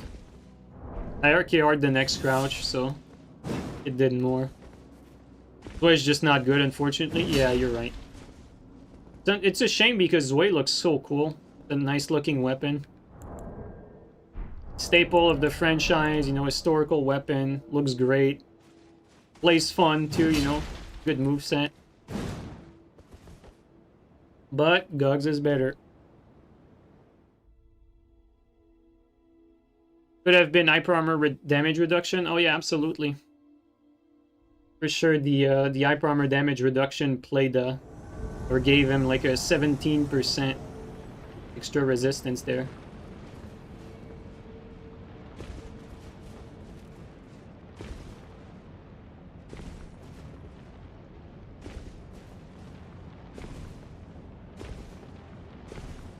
Okay, now the question is, up top?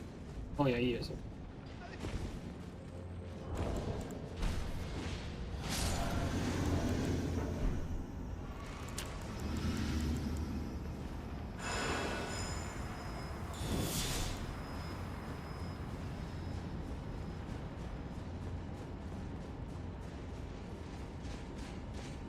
Are they gonna run?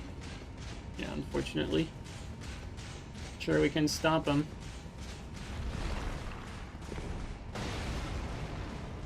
We can't stop them.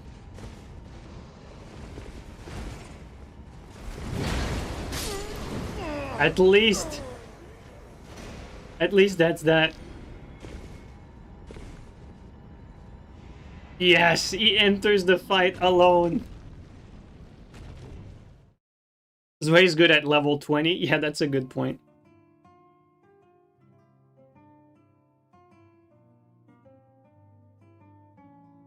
The translation said this guy is stanky. Yeah, sometimes my mic also doesn't catch some syllables. I don't know if because I'm not close enough or something. Sword Lance has more AR than Zwei. I mean, Sword Lance has more AR than fucking everything but Gugs. Like, Sword Lance is like next to Gugs and Crusher. That shit's crazy.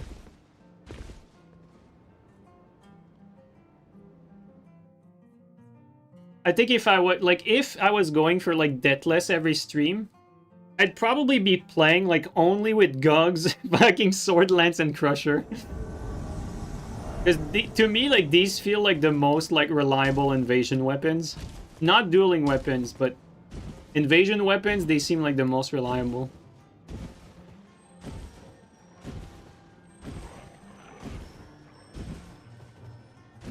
No TS? Yeah, maybe a little TS for finishers and 1v1s, but like when I want to win, I've noticed that I'm finding the most success with Sword Lance than anything else. And it's purely because the damage is completely insane. And you know, it takes 1 or 2 to like get either someone 1-shot or 2-shot. Whereas like with TS, you have to work a little more to get some damage. You don't have to work to get the hits, you have to work to get the significant damage. Oh, it's that guy again. Oh, he's playing with his friend this time. In a 2v1, right? Hey. I should take the Phantom, because the Phantom looks more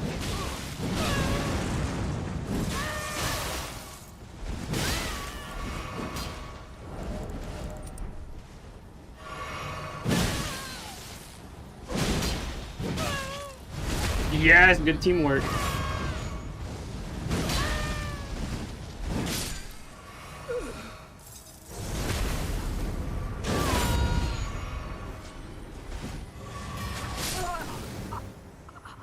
Well played, buddy.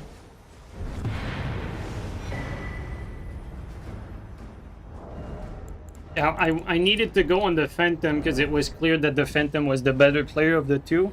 And if I left my teammate against the Phantom, I felt like my teammate would have been killed too quickly. But they were expecting me. They got me a good double team. But the teammate was not, you know, he was not jerking off in the corner. He went in there, backstabbed them. They paid the price for double teaming me.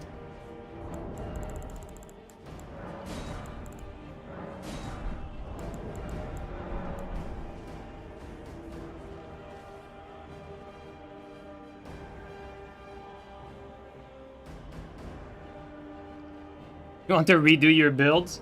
It's definitely gonna bring a little freshness to the game to have everyone like redo their builds like that. I'm excited to remake inventories. I'm thinking that maybe I want to make one-page inventories instead of like massive 20 pages. Not 100% sure yet, but we'll see.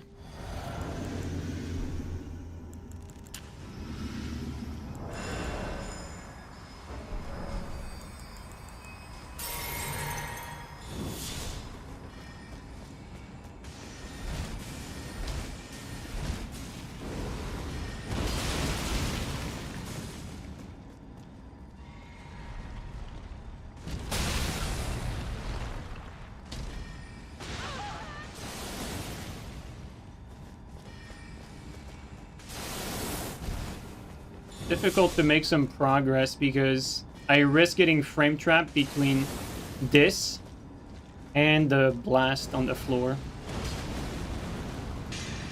I have to be very mindful of how I approach this to not make a stupid mistake.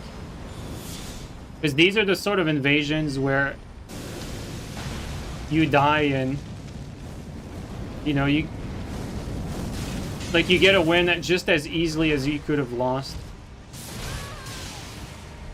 If we land this spot, it could be good. There you go. Alright, now let's push.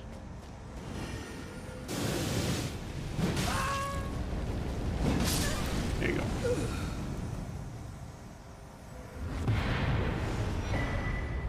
Oh! Didn't know there was a blue in there.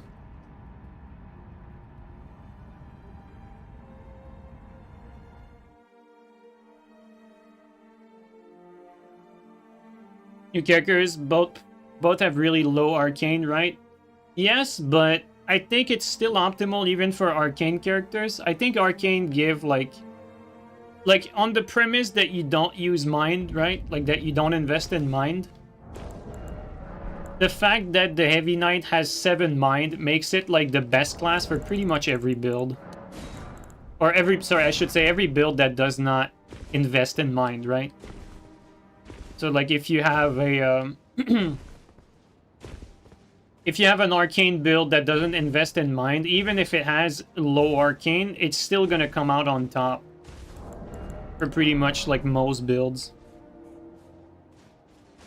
Just because 7 mind is like a massive like point saving over like hero or vagabond, because hero is the class to use for arcane builds, and hero has 9 mind, I think. So, and I think it's comparable when it comes to like int and fate, and so in the end, like I think it depends on how much you want to invest in strength and dex, but for the most part, I think it comes down to like you know, 7 mind being more beneficial than 9 mind. But you know, it's, you might say like, well, it's really only like, are you just scraping 2 points? Like, does it really matter? But sometimes 2 points is what it takes to like have a build, have a weapon or a requirement that you want. Like sometimes it's just as low as like you're missing 2 points and you don't want to go under like 58 vigor, for instance.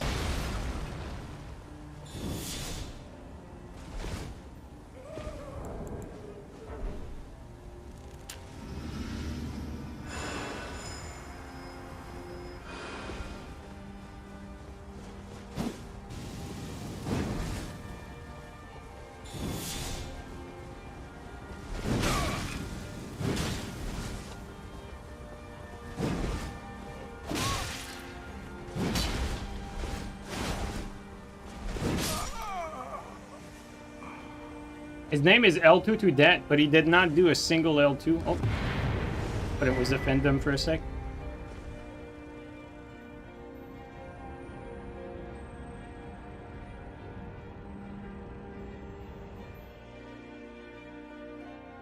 Hero and Vagabond are kind of the only 2 worthwhile starting class at the moment, unfortunately. Like, you know, there's some like edge use cases for like Prisoner if you make a mage character, but for the most part, yeah. Well, now it's gonna be the Heavy Knight.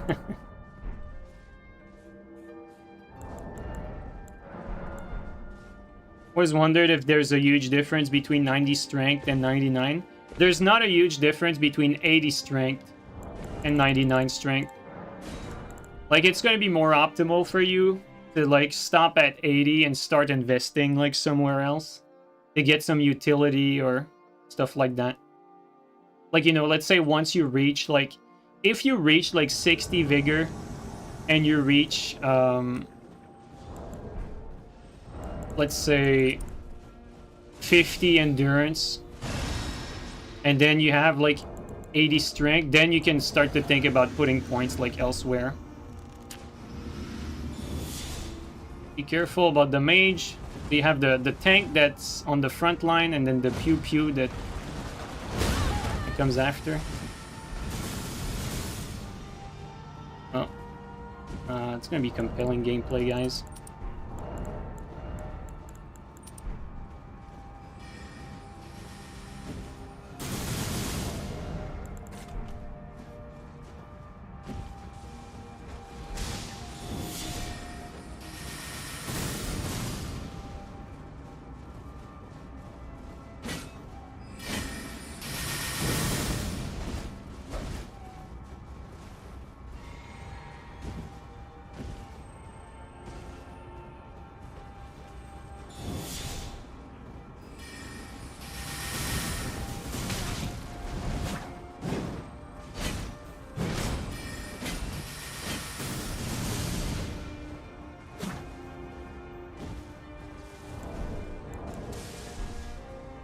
What I wanted.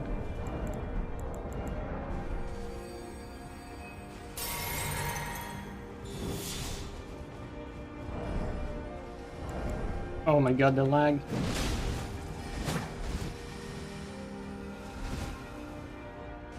Oh, it's gonna be painful. Okay, change of plan here.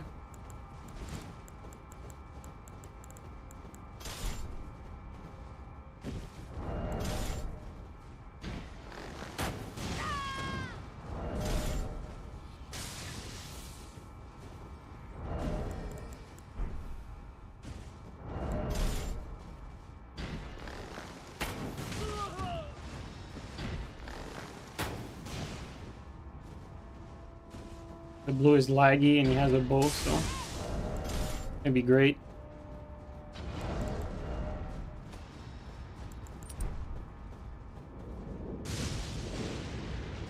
It's gonna be a long one, guys. I can already tell.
I didn't want to leave him any chance of coming back.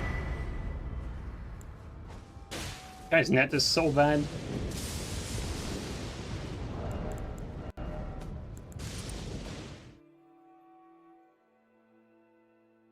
Did the Phantom not notice the amount of damage he was taking? PvEers always surprise me for some reason. Yeah, I mean... I noticed a lot of newer players at games like have issues like looking at their health bar. And I say that like even if they are gamers, like check this out. I had a friend like who was like coming from Rainbow Six, you know, like tournament level player.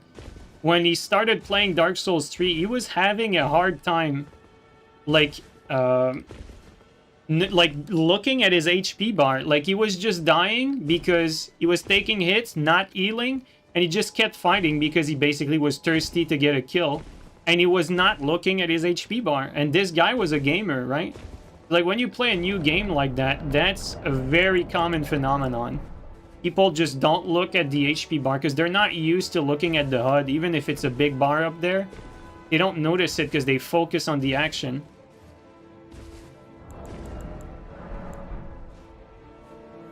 And it's like that for new games, like, just even if the health bar is in the same spot, like, it just happens.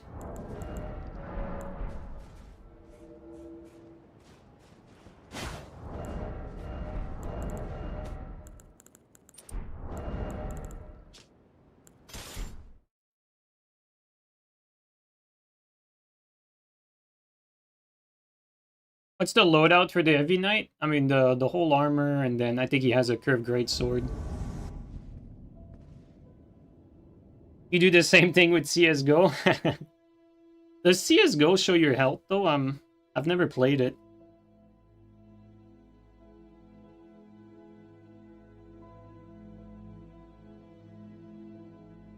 It does? Okay.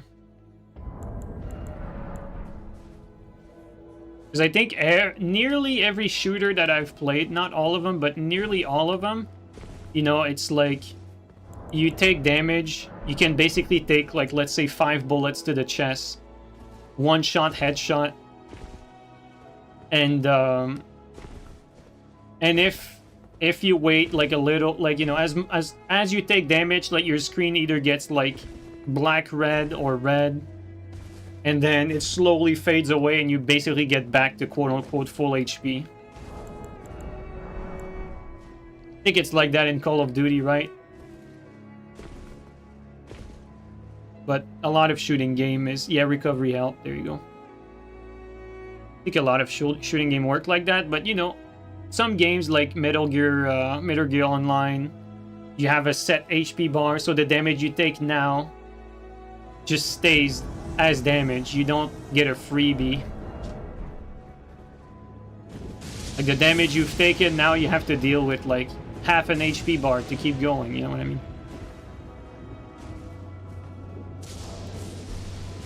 These guys were waiting to do some twos, so I can wait a little bit.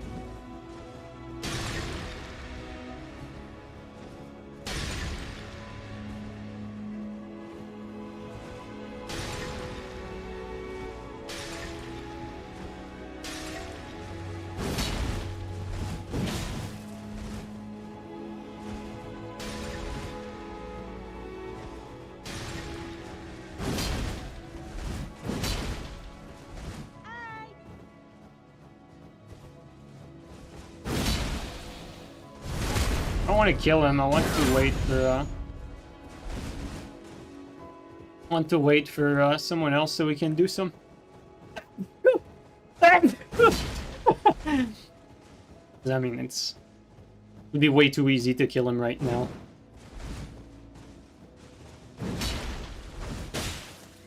Try to get a headshot.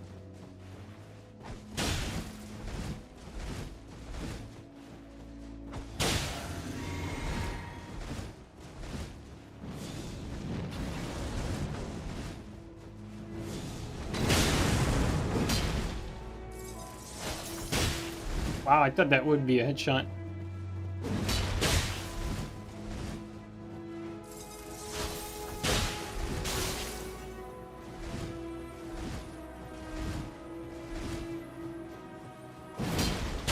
There you go. Trying to see if I can whiff punish. Maybe I'll kill him with knives.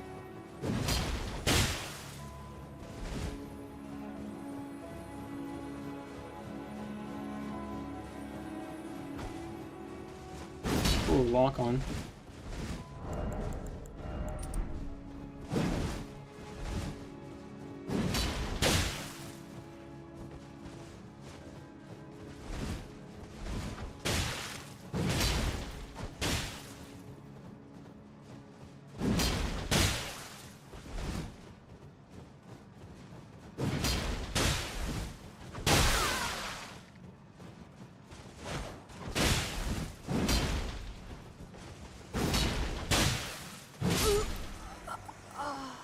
Poor guy. I wanted someone else to come in there, but like I would have rather fight this guy. But the host seemed like somewhat obsessed, so.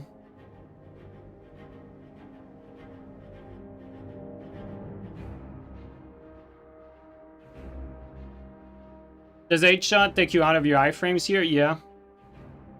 I was just like, you know, since the guy was not very good, I was trying to experiment and see like when can I like get a headshot by being locked on and punishing with like a knife. Never gave up, gotta respect. Yeah, that's true. So like I noticed that his head needed to be like, you know, needed to be an attack where his head was down a little bit and he was not like, his head was not like looking to the side or something like that. Are you on Xbox? Yes. You can look up my gamer tag. It's like that.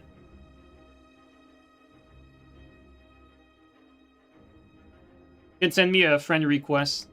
No guarantee I'll add you though.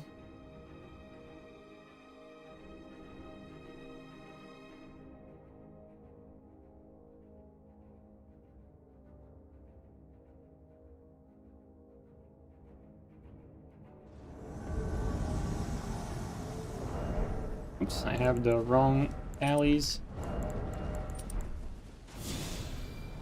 Are there 3 of them, or am I seeing double? Oh, it's because the Phantom. Oh, it's gonna be tough here with the double hammer.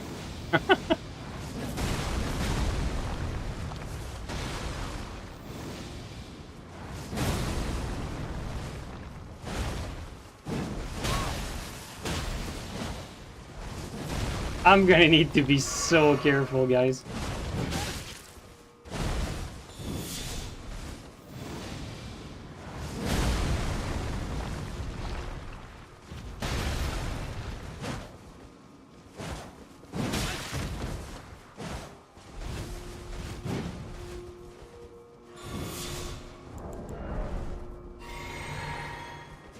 Someone else, but I didn't notice if it was a red or a blue.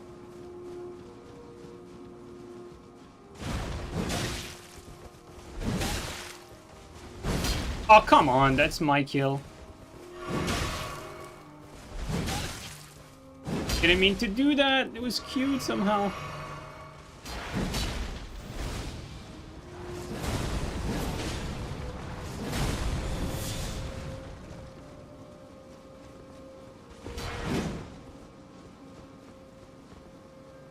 Thinking like, are they running away because I have a friend or?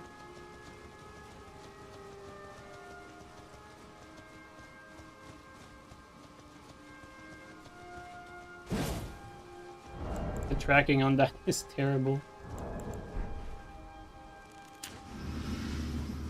What's going on? It was a blue? Okay.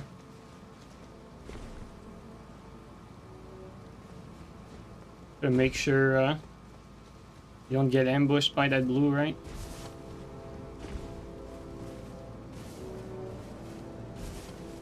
See, like, if we were playing with Frost Gugs, the other guy would have been dead already. Maybe they think that they can fog wall me by going through the door. I think that's what's going on. Oh, maybe not. Never mind, they're not even going there.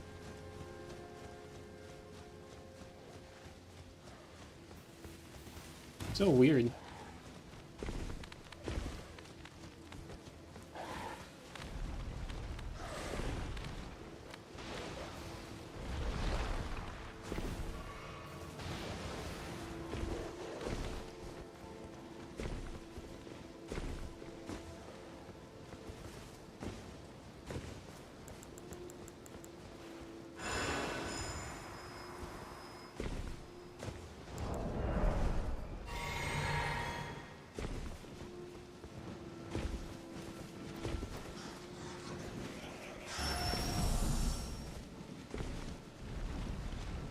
Oh, come on, you PvE.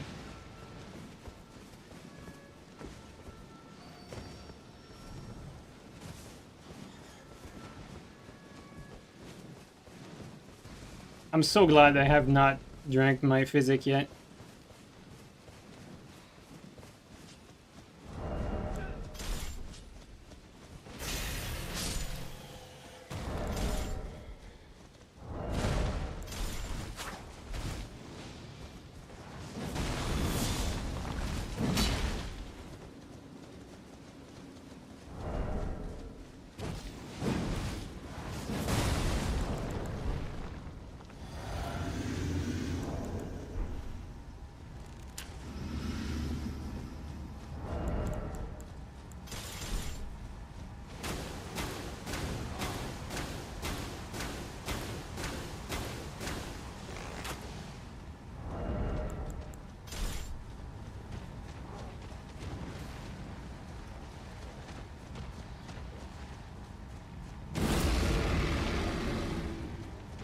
What are these guys doing?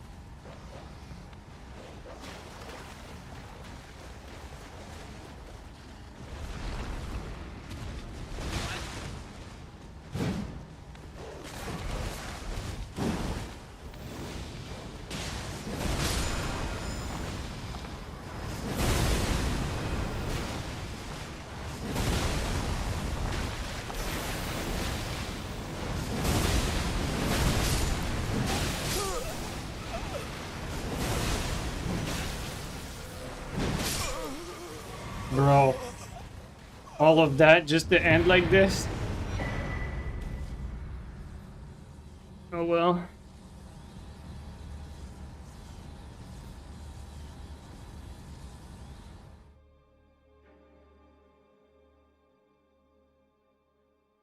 Also, Gold Mask, I don't know if I thanked you earlier for the gifted, man. Thanks a lot. What would you make if you were forced to be on one page?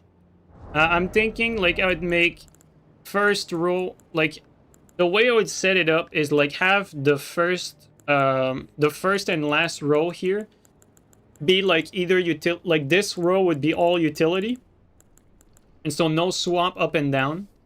And the weapons would be based around these. So, like, I'd have, like, a BHS dagger for these three up here. And then some, like, center, like, shield or weapon here and here. And, like, have some side swaps on the side there. Have, like, the rest of the weapons around it. And then another swap for the bottom row here. And have more support stuff here. And then a max crit damage dagger probably on first. Just in case, you know, I do, like, remove weapon into, like, taking a riposte. That's what I would do, probably. And obviously, I wouldn't be able to play with, like, a variety of weapon as much as right now. But it's easier to change the inventory, though, right? Because you only have one page. So you can set up an inventory, like, specifically for a weapon that you're trying to use on a given stream. Which shield, Spiral Horn or Icon? I don't know yet. Maybe not even a shield. Maybe I would center it around, like a... Actually, maybe not. I don't know what I would center it around, honestly. Thinking right now, I don't actually know. It's like, I'm thinking Wakazashi, but if I have, like, the dagger swap that has this, then I wouldn't need to have, like... Well, actually, that's not true, because handy tech is faster than swapping in this game. I don't know, man. I don't know. Still wondering. I'm not really sure, but like right now, for instance, I'm enjoying having the dagger. Because like if I get like 2 hits on someone, you know, like crouch attack, and then they're one shot after that, instead of going for a crouch, I can like 2-hand and then pressure them for a last hit. That's way easier to get with a dagger as opposed to trying to get that last hit with the Colossal again. But yeah, we'll see.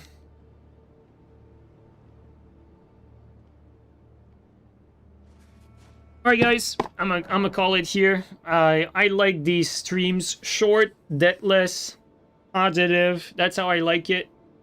I'm gonna call it here. Keep the streak going, and I'll probably stream like soon enough, like in a few days.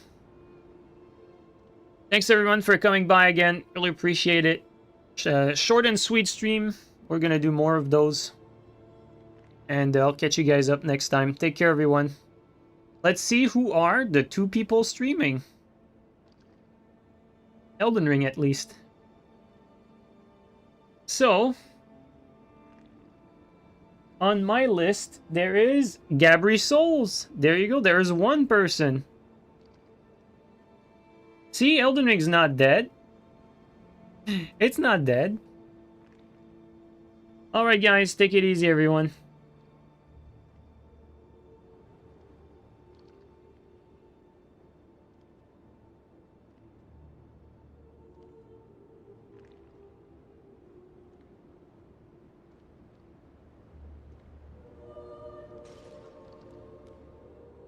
All right, take care, guys. Have a good one.